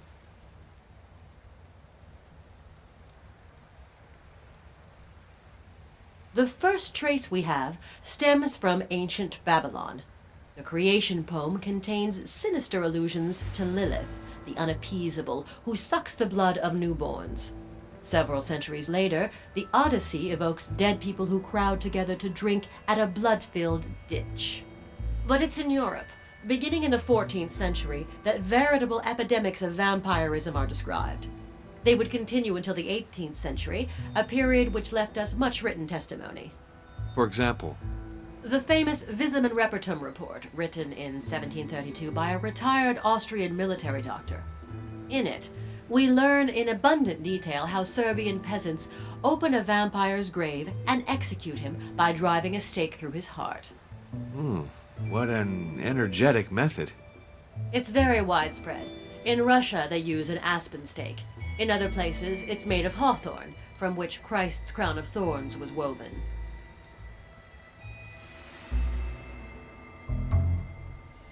It has to. Reports describe hundreds of grave openings. The vampire's cadaver is identifiable because it's perfectly conserved. It often appears swollen by the blood it has absorbed. The blood stains its clothes, its nails, or its mouth. It's sometimes so abundant that it overflows the coffin.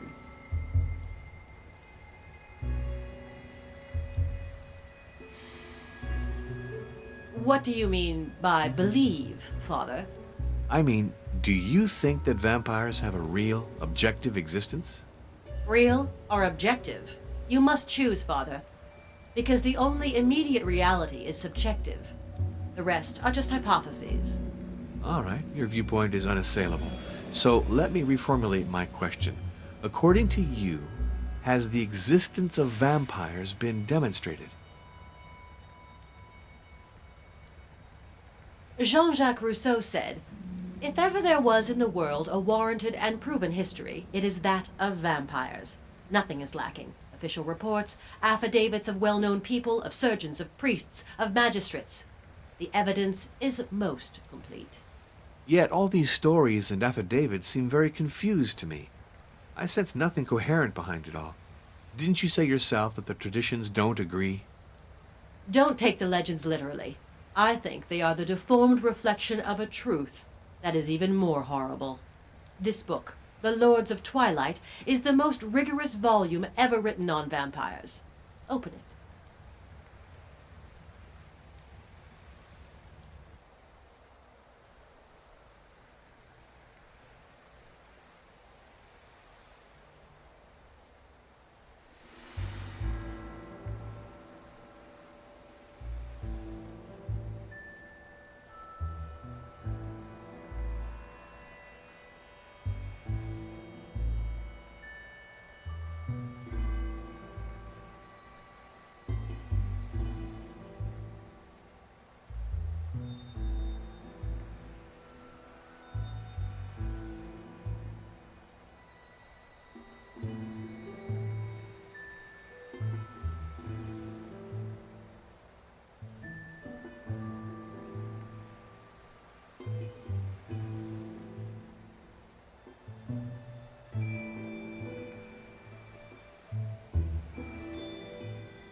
The Lords of Twilight is the work of an insane person. It's sheer madness.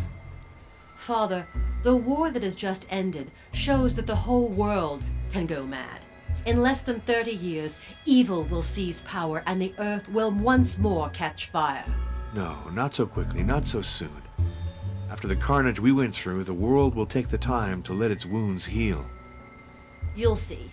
The author of the book, the Thule Society that publishes it, all of them are criminals who won't hesitate trampling on corpses to gain power and eternal life. The war will come because of them and their like.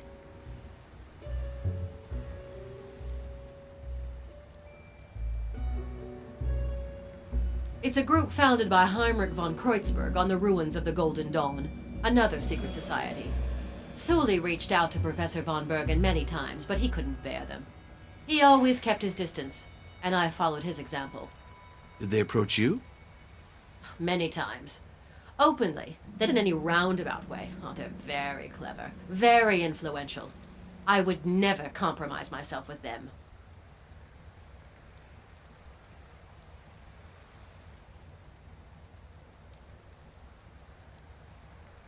I see it as a way to force destiny, to attain, thanks to the force, spheres forbidden to man. How could that be possible?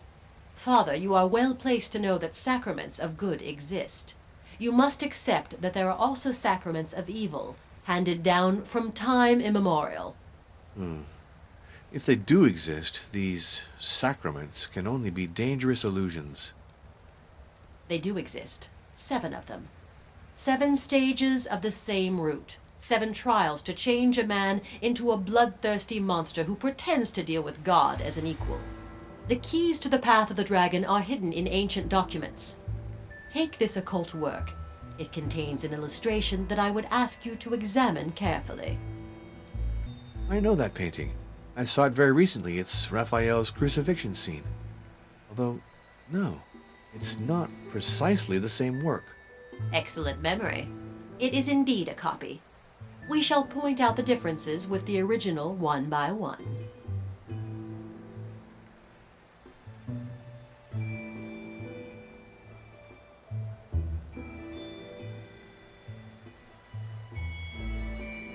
In the original painting, the angel on the left holds 2 chalices.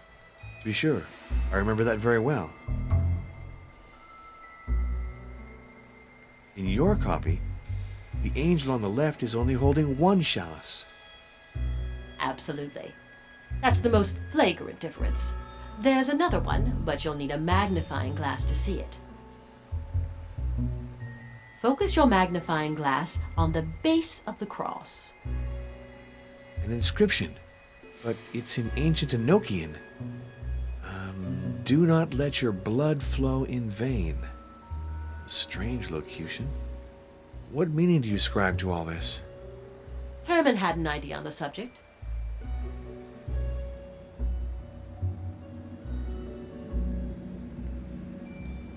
These variations between the 2 versions of the crucifixion are troubling.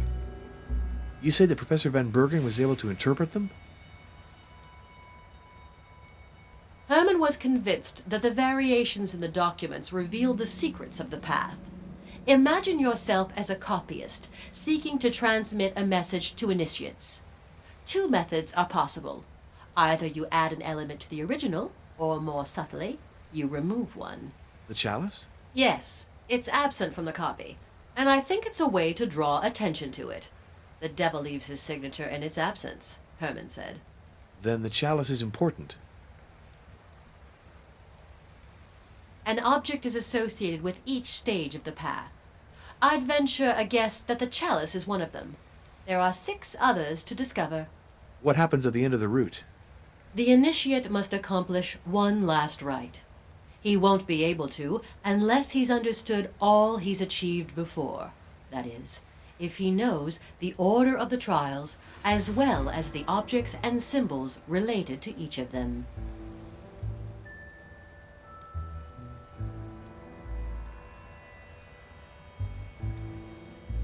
If you want to transmit forbidden knowledge, it's an advantage to plagiarize sacred art.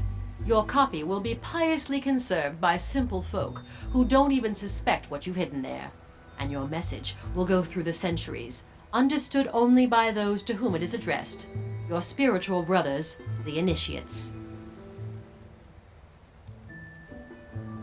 That's very possible. Vlad was a cruel ruler, intelligent and determined. He could very well have made a deal with the devil and conquered immortality. So he would have lived several centuries? To be sure.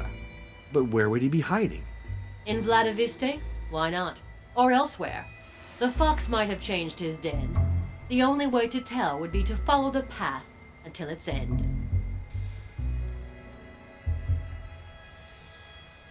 Do you know the hidden apocalypse of Thomas the Greater? Yes, there are those who say it is a prophetic work. Here it is. Open the book, and you will read some astonishing things. This page reveals the origin of the Great War, the assassination of Archduke Franz Ferdinand at Sarajevo. The event that would submerge the world in horror had been announced centuries before in this book. Really? This page, you say? Forget the direction you ordinarily read in. Try to compose words vertically or diagonally. See? Casus belli. The cause of the war. Exactly. The prophecy contains 2 other terms that cross the first one. Look for them, and you will find the date and place of the assassination.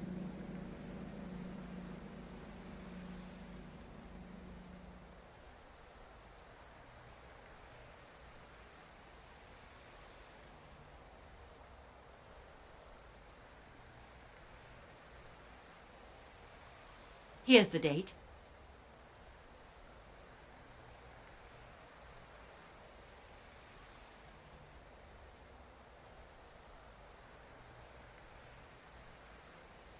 Here's the place. Everything's there.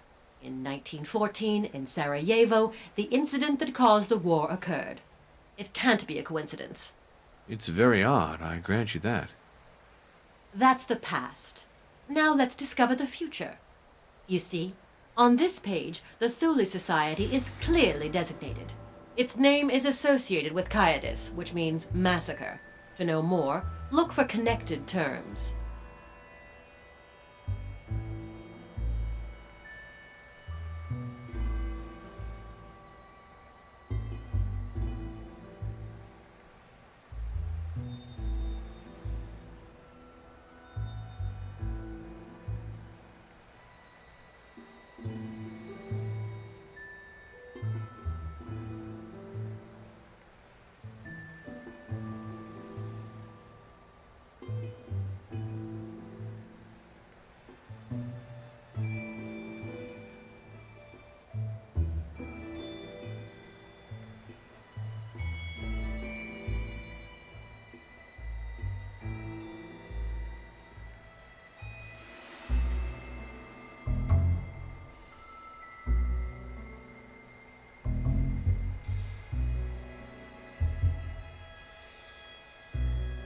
So now everything is clear.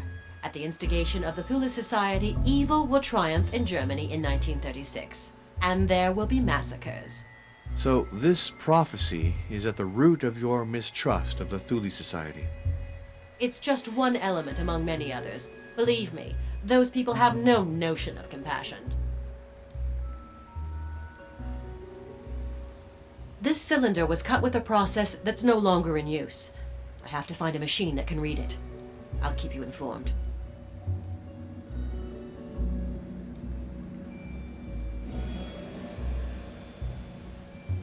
That's true, but it's very hard to find one's way in it.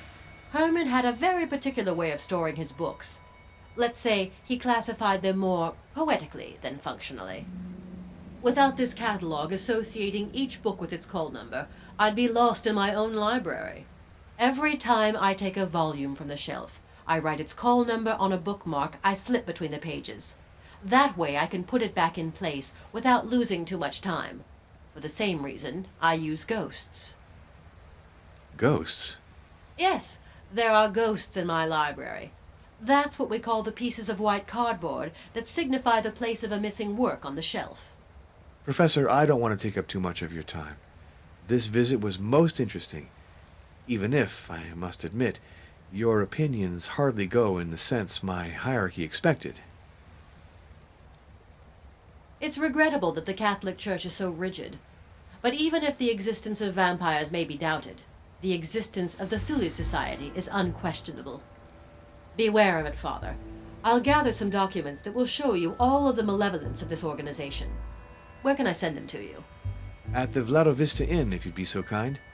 Thank you for receiving me so graciously, Professor. I wish you a safe journey back to Transylvania, Father. God keep you. What an astonishing conversation. It's as if this woman lived in another world.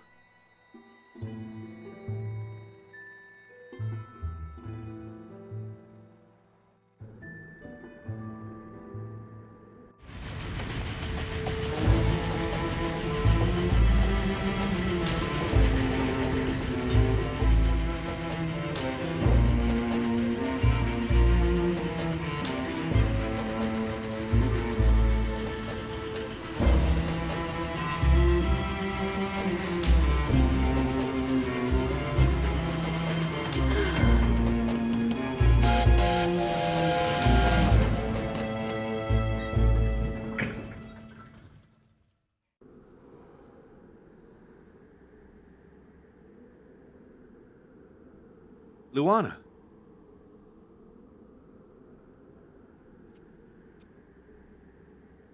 You are an outsider like me. Beware of the people of this village.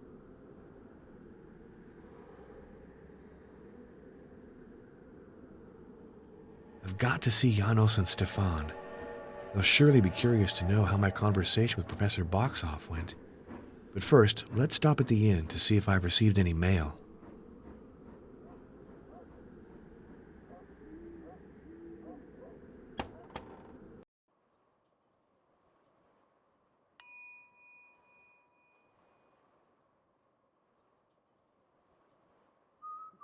Stefan Luca is in the parlor. Let's go greet him. Hello, Father Arno. What news? I've just come from Budapest. I saw Professor Boxoff, and I have to confess that she shares some of your ideas. You see? Are you ready to help me at last? When do we leave for Turkey? I don't think that my superiors would appreciate that initiative. However, I promise that I'll think about it. Very well. I think I'll have to venture onto the path of the dragon alone. I can see that I haven't convinced you, Father. I'd still like to ask you something. Sometimes I'm scared, scared of the powers I'm challenging. Of course, I do have my Medal of St. Dimitri, but I'd also like to have your blessing. You should know that, at our hostess's request, I've already blessed the room you're sleeping in. Oh? Well, that is reassuring. Thank you, Father.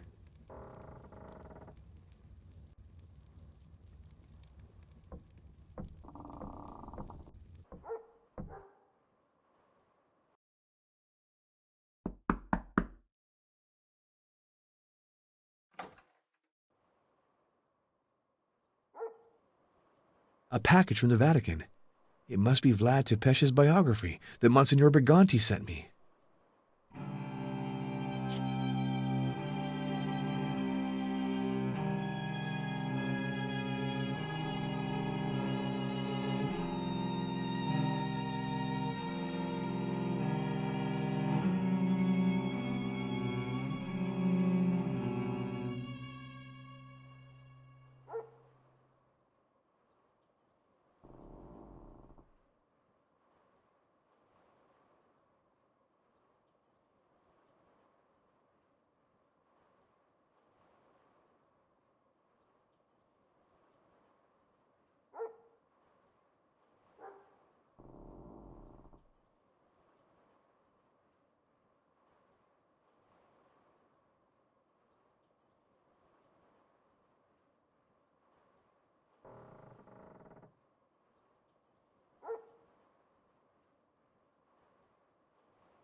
Come in! It's open!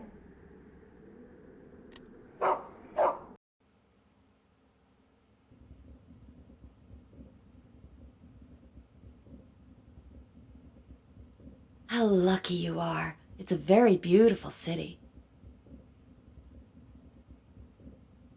Really? That's fascinating. I suppose so, but my work is to show that everything can be explained with no mystery being involved. So then the Vatican doesn't want to believe in vampires. What a lack of imagination.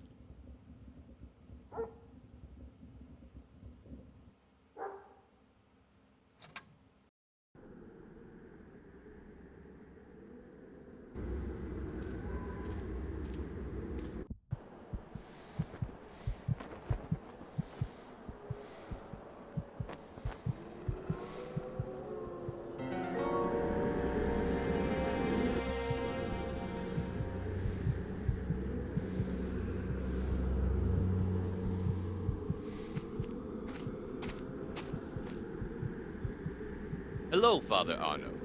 Are you back from Budapest? Yes, I spoke at length with Professor Boxoff. She takes testimony about vampirism very seriously. Age makes many academics lose touch with reality. But tell me, did she show you the manuscript about Vlad Tepes? It wasn't necessary. I was able to procure a printed edition, which is more than enough for my needs.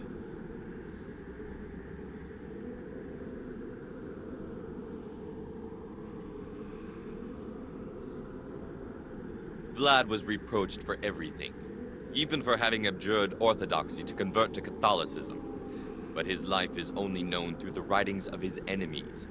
You have to read between the lines. Among other things, it's said that one Easter he treacherously seized all the noblemen in his country. They add that he made them labor naked on the enlargement of his castle till they died of exhaustion. But they omit to point out that these noblemen had betrayed all the previous kings. They were leading the country to its ruin through constant plotting. By eliminating them, Vlad was acting for the best. That's one view of things. You know, I'm not very interested in esotericism.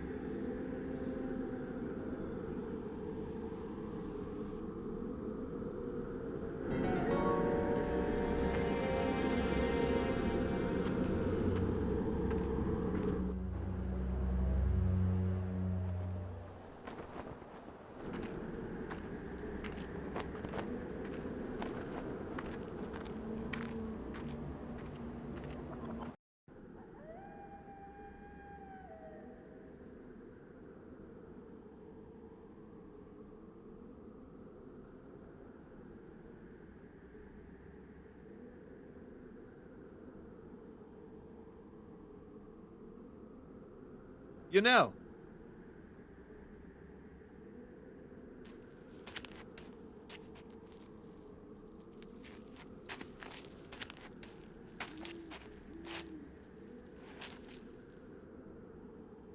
I saw you throw your discs. You're quite good. Yes, I'm very good. But since Ariel left, I have no one left to play with. Oh, can two play that?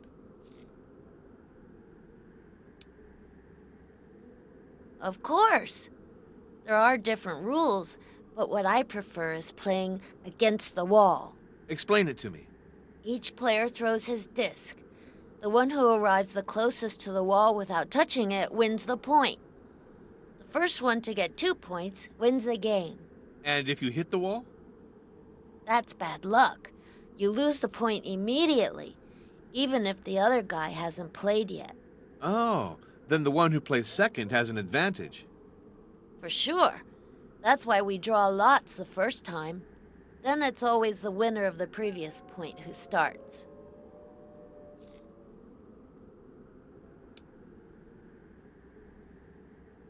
Do you want to?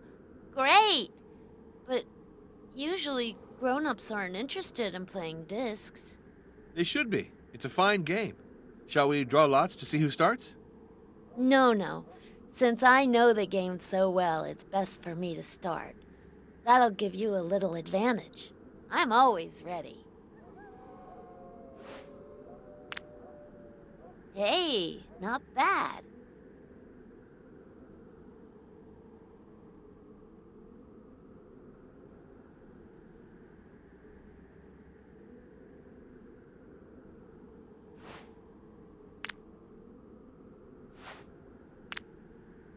Hey, not bad.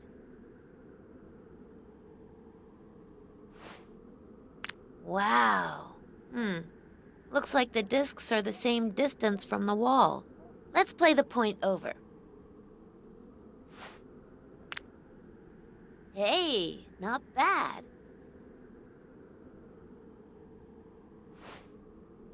Wow. Looks like the discs are the same distance from the wall. Let's play the point over.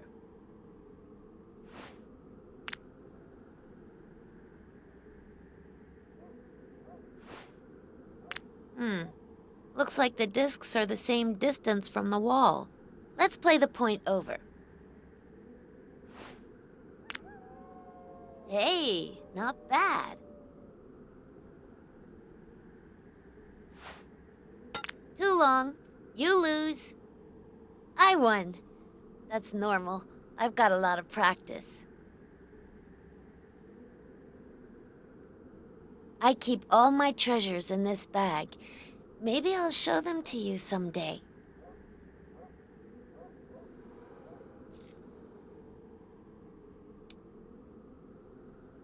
Of course.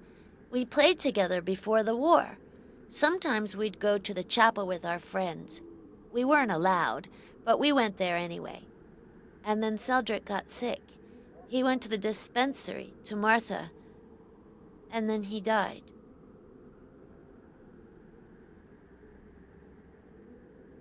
He's my friend. He's great at the disc game. He got sick, but he's not dead. Martha sent him to the coast to cure. Lucky guy.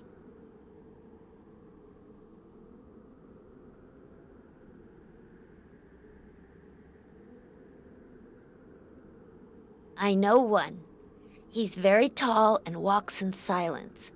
I saw him through the fog, near the tomb of the wild rose and at the crossroads of the broken oak. But it's funny you should ask me that question. Usually grown-ups don't like to talk about those things. Why do you think that's so? I think the grown-ups are scared. And you're not scared? No. Martha protects me.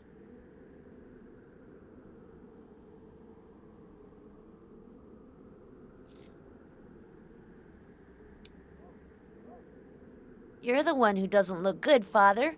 You're so pale.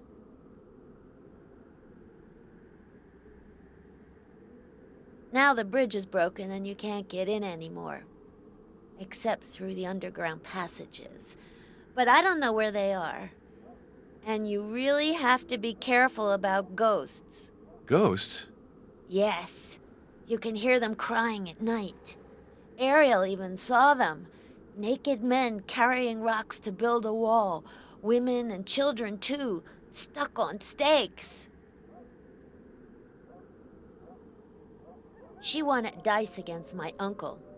I could have beaten her for sure, but she didn't want to play with me.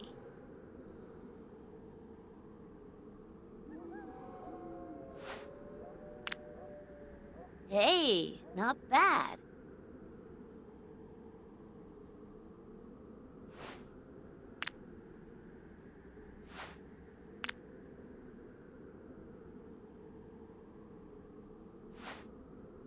Wow.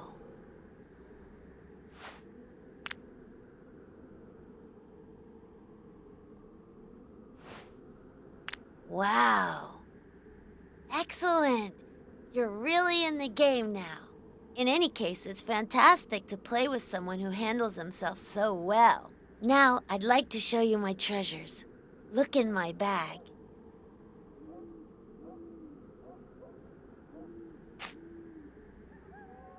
A silver needle. Take it. I'll give it to you. That's my slingshot. It means a lot to me. Yes, I understand. I don't want to give it away, but I will trade for it. In exchange for what? I don't know. Some really precious treasure. I picked up these bright pebbles near a waterfall.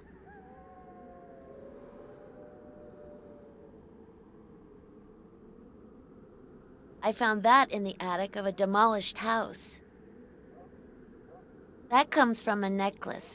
The thread broke, but I kept the beads. I see you like music.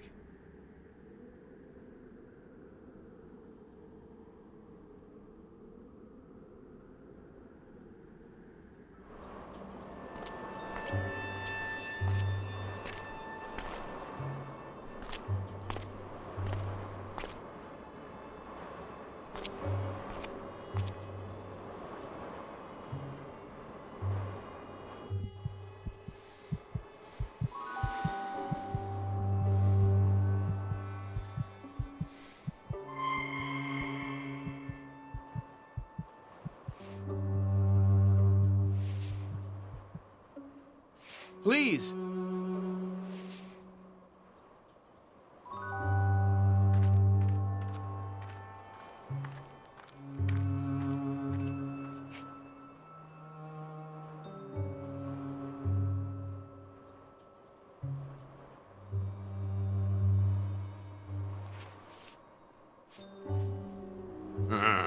Dead of the cold. Maybe. What's sure is, she didn't die at peace. I'd rather not talk about all that. She was found in the dispensary, lying on her bed, calm, like as if an angel had come to get her. We all wanted her to have a real nice burial, but we had to do something simple, 'cause the funeral parlor's been closed since the war.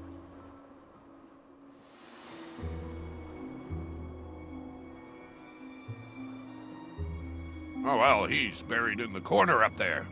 He was a strong guy, did road work. Still, he passed on real quick.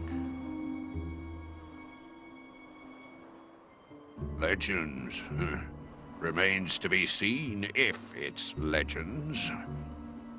Could be you'll find some who'll talk to you about it. Maybe. I'd rather not talk about all that.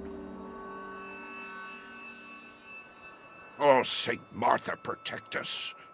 Excuse me? Nothing, nothing, Father. You were talking about the castle? Well, with all due respect, there's nobody left up there, and it's all demolished. So I don't go there.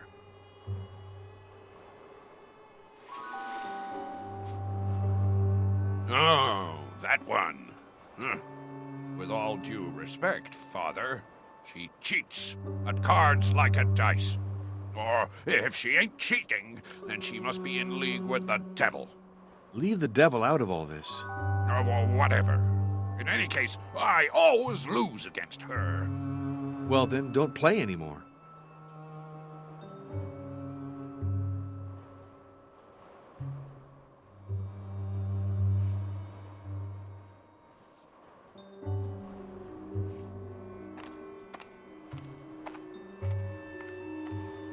So, you come to pray, Ozana? Yes, Father. I am praying to our Martha for business to take off again after these dark years.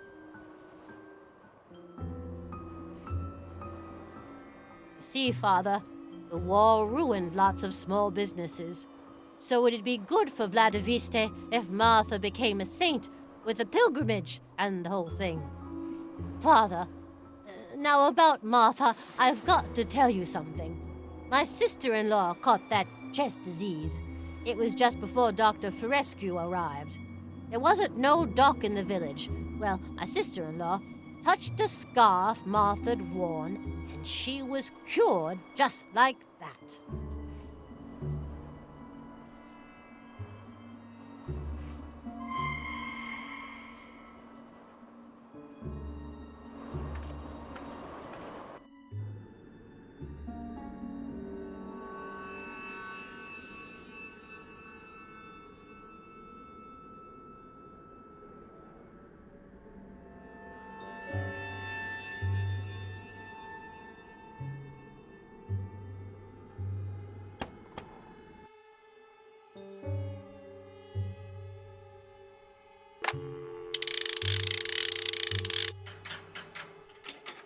Number, please.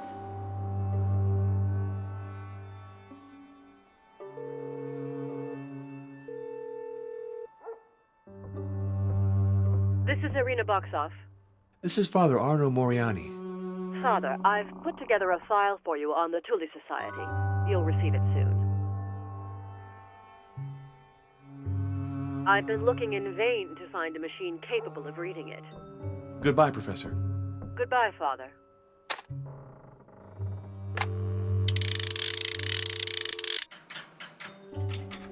Number, please.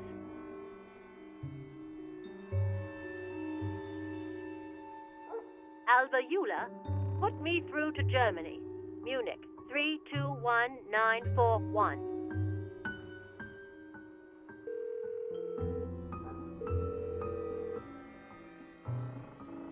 This is Professor Heinrich von Kruger. This is Father Arno Moriani. Professor, I'm calling back to ask for your help. How can I help you? Well, it's rather delicate to explain. You should know, first of all, that I belong to the Holy Congregation of Rites. I came to Vladoviste to investigate the life of Martha Calugarul. Would you like me to talk to you about her? She was a remarkable woman. To tell the truth, my mission has changed. For reasons that would be a little long to explain, I now have to investigate vampires. vampires? Don't tell me the Catholic Church has started to believe in vampires. On the contrary, my superiors want to combat this belief. They're alarmed to see how resistant it still is in the 20th century. Ah, yeah, very good. If it's to fight superstition, you can count on my assistance.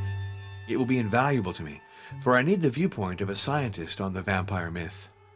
Do you realize this is the very subject of the research I was carrying out with Dr. Calugarul? We discovered a disease, the P syndrome, whose symptoms are quite similar to those attributed to the victims of vampires. So the legend is based on specific medical facts.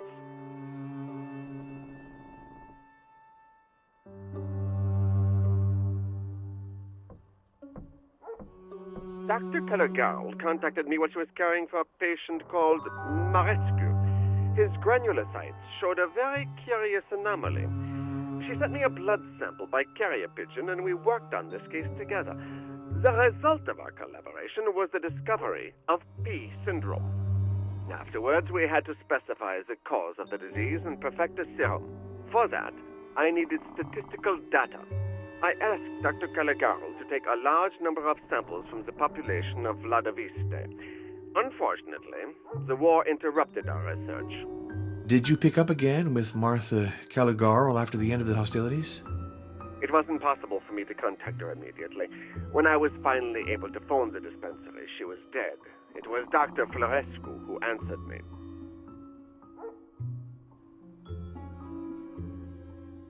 Of course, I've been insisting for some time now that she do so. As soon as she sends me the results I'm missing, I'll be able to find a serum that's effective against P syndrome.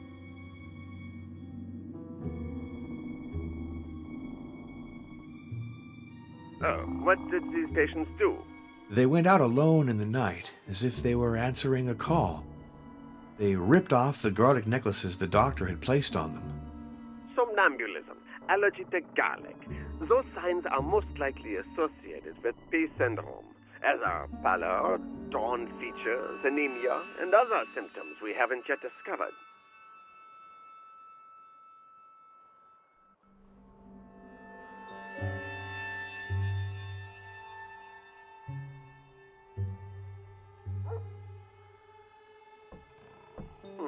That hypersensitivity might be due to fatigue or to nervous tension. Let's see. You don't have any allergies, do you? No, not at all. Good. Well, I don't think there's anything to worry about, but call me if you notice any allergic reactions.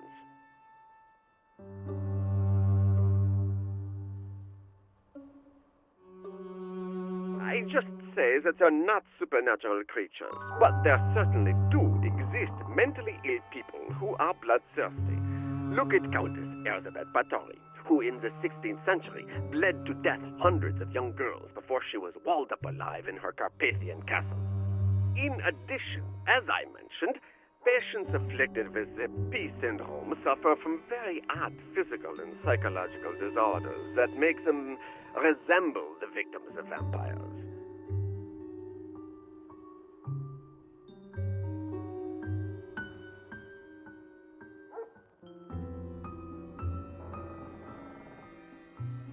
Decomposition is not a very systematic phenomenon.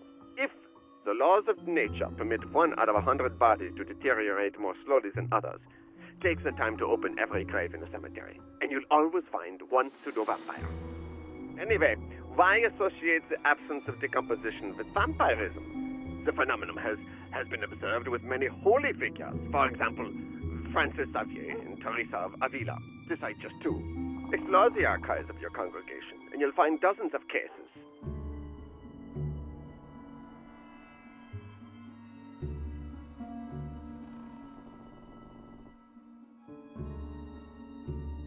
Decomposition produces gases that can give the cadaver a swollen aspect.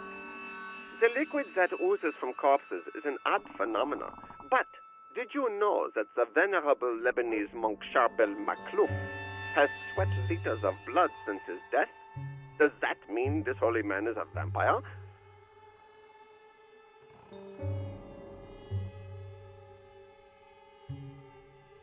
Yeah, I noticed they coincided with epidemics of the plague. Masses of people died, they were buried quickly, and sometimes when they were still alive. They tore at themselves while trying to escape their coffins. If they were disinterred, their bodies were found bloodied. In short, they made perfect vampires. Cases of premature burial like that aren't uncommon, you know. Even today, a colleague told me of a pregnant woman who gave birth in her coffin. The poor lady died of suffocation with her child.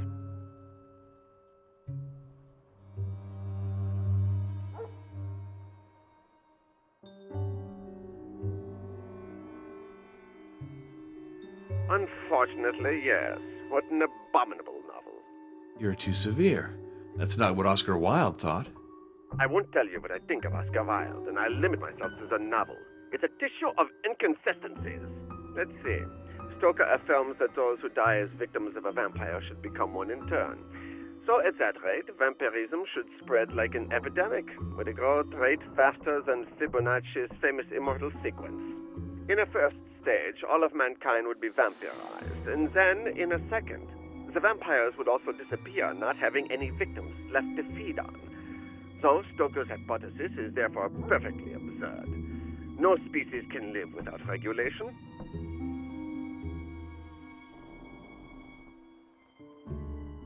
Stoker considers himself a historian and a scientist, but he's just an oddball. His novel is a collection of implausibilities. Take the character of Lucy. That woman, he keeps saying, is getting better, until she just dies. A victim of Dracula, she's treated by transfusion. Blindly, of course, because at the time, we knew nothing of blood types. In those conditions, what are the chances the patient will accept the donor's blood? About 1 out of 3, if my recollections are good. Nonetheless, in desperate cases, it's worth the trouble to try. Certainly. But the good Professor Van Helsing, who is always described as a genius, repeated the operation with 4 different donors.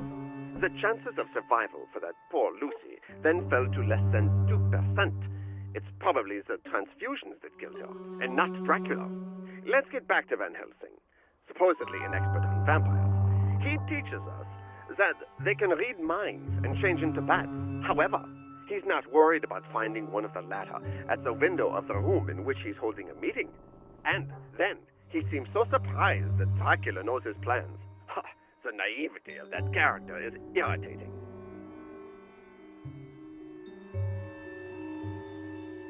Yeah, I know the work of Murnau. They call it expressionism. But for me, those morbid fantasies have much more to do with pathology. What a pompous name. What does it refer to? An initiatory journey having to do with vampirism. Professor Irina Boxoff takes it very seriously. Himmel, esotericism, secret societies, initiatory journeys. What an old-fashioned hodgepodge. But even the greatest minds sometimes go astray. Himmel, esotericism, secret societies, initiatory journeys. What an old-fashioned hodgepodge. But even the greatest minds sometimes go astray. Prophecies. What exactly did the professor say? Great evil will come forth in Germany in some 15 years. There will be massacres and a new world war. And what is the source of these prophecies? The hidden apocalypse of Thomas the Greater. Ah, yeah, the Kabbalistic version. Do you know it? Of course. I also amused myself when I was a student with associations of letters. By the virtue of the law of numbers, once in a while, you obviously have to find a combination that makes sense. You think that all of this is just coincidence? Yeah, and that book can be made to say just about anything. Wait a minute. I'll go get my copy.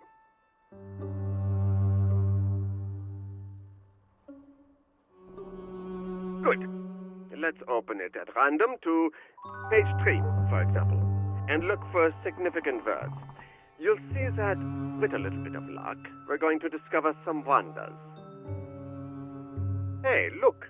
It didn't take me long to find something. I see other words, but I'll leave you the pleasure of the hunt.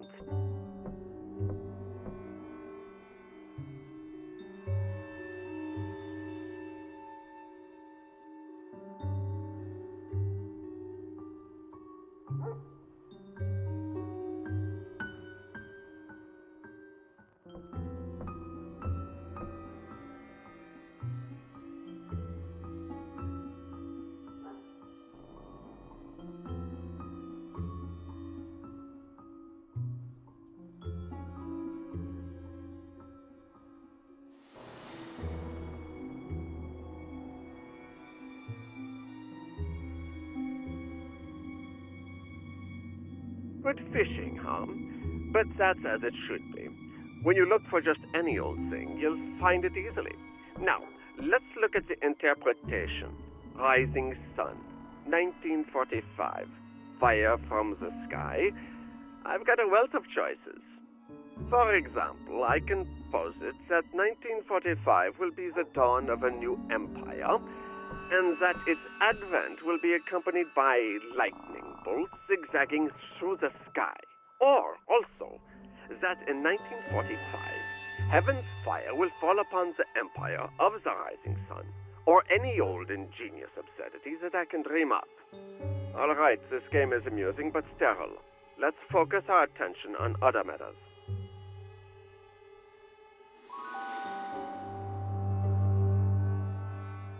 If I can shed any light on them for you. Here it is. In Vladoviste, I met a gypsy who played both cards and dice. Can you describe the games to me? This game is a probabilistic version of the classic rock, scissors, paper. It's clear that the white die has 4 chances out of 6 to beat the yellow one. We could even show that, in general, yellow beats black and black beats white. To improve your chances, let your gypsy choose first, then take the die that beats hers. Tell me, could I ask you a personal question? Listening to your voice, I have the feeling that you're a little tense. Yes, I'm not sleeping well. Nothing else? You can confide in me. I'm a doctor, you know. Well, sometimes I get the feeling I'm being spied upon. I'm sure it's only an impression, but it's becoming an obsession. Father Arno, you are sensitive and susceptible, like our late lamented Dr. Calugarul.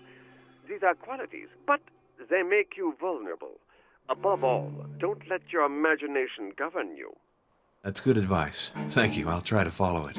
Goodbye, Professor. Goodbye, Father. All right. The time has come to call Monsignor Briganti to tell him my investigation is nearing its end. I hope he's in his office.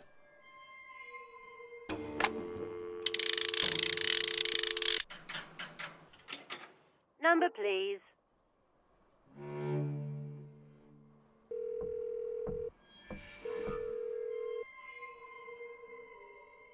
This is Cardinal Felicio Briganti. This is Father Arno Moriani. So, your stay in Budapest. Instructive. But I must admit that Professor Boxoff's opinions are rather disturbing. Oh, that's alarming. I do hope that you intend to conclude the way we expect. Rest assured. I also spoke with Professor Kruger, who approached the problem in a very rational manner. I now have sufficient material to write my report. I'm starting tonight. Oh, you're always so dynamic. But try to get some rest afterwards. If you like Vladoviste, stay there a while. Walk, read, pray, enjoy the calm and the silence. I'm going for a 2-week retreat to a little monastery in Abruzzo. We'll see each other when I get back to Rome. Goodbye, Your Eminence. Be well, Arno. I worked late. I finished my report, then I went to bed. It was hot and humid. Arno. Arno.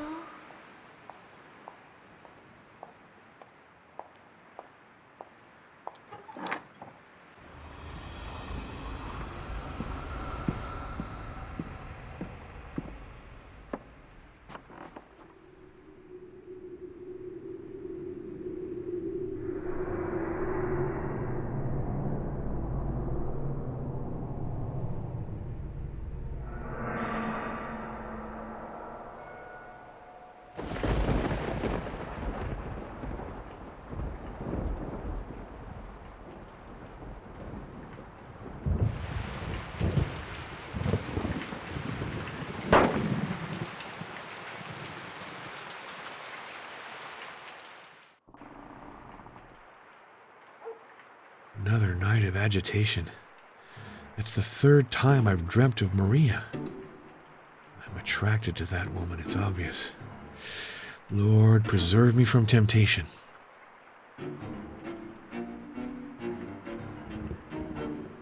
This medallion. I saw it in a dream.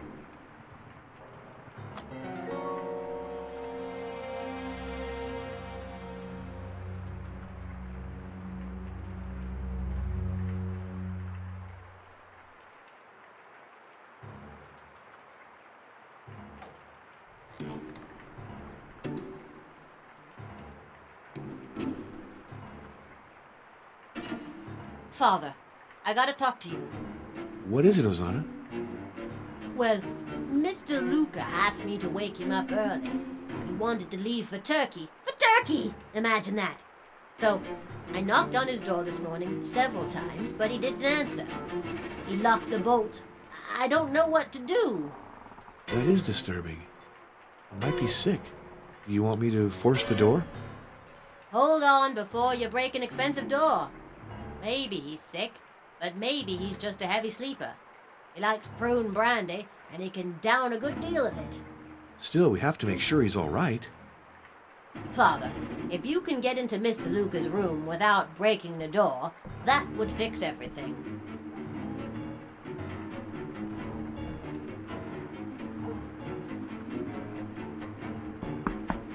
Mr. Luca, is everything all right?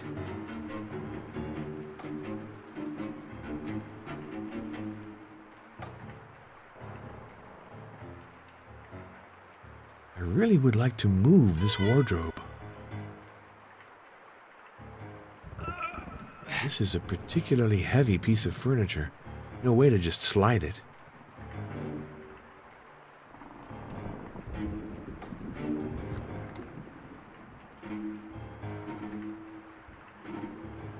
It's the wax I use to polish the tables. I hardly have any left, but if you need some, take it.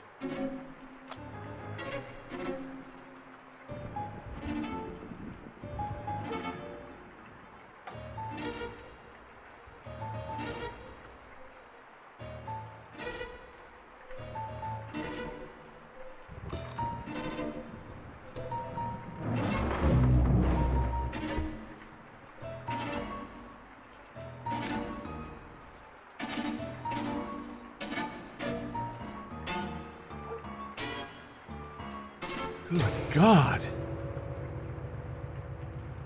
Dead. Shot at point-blank range.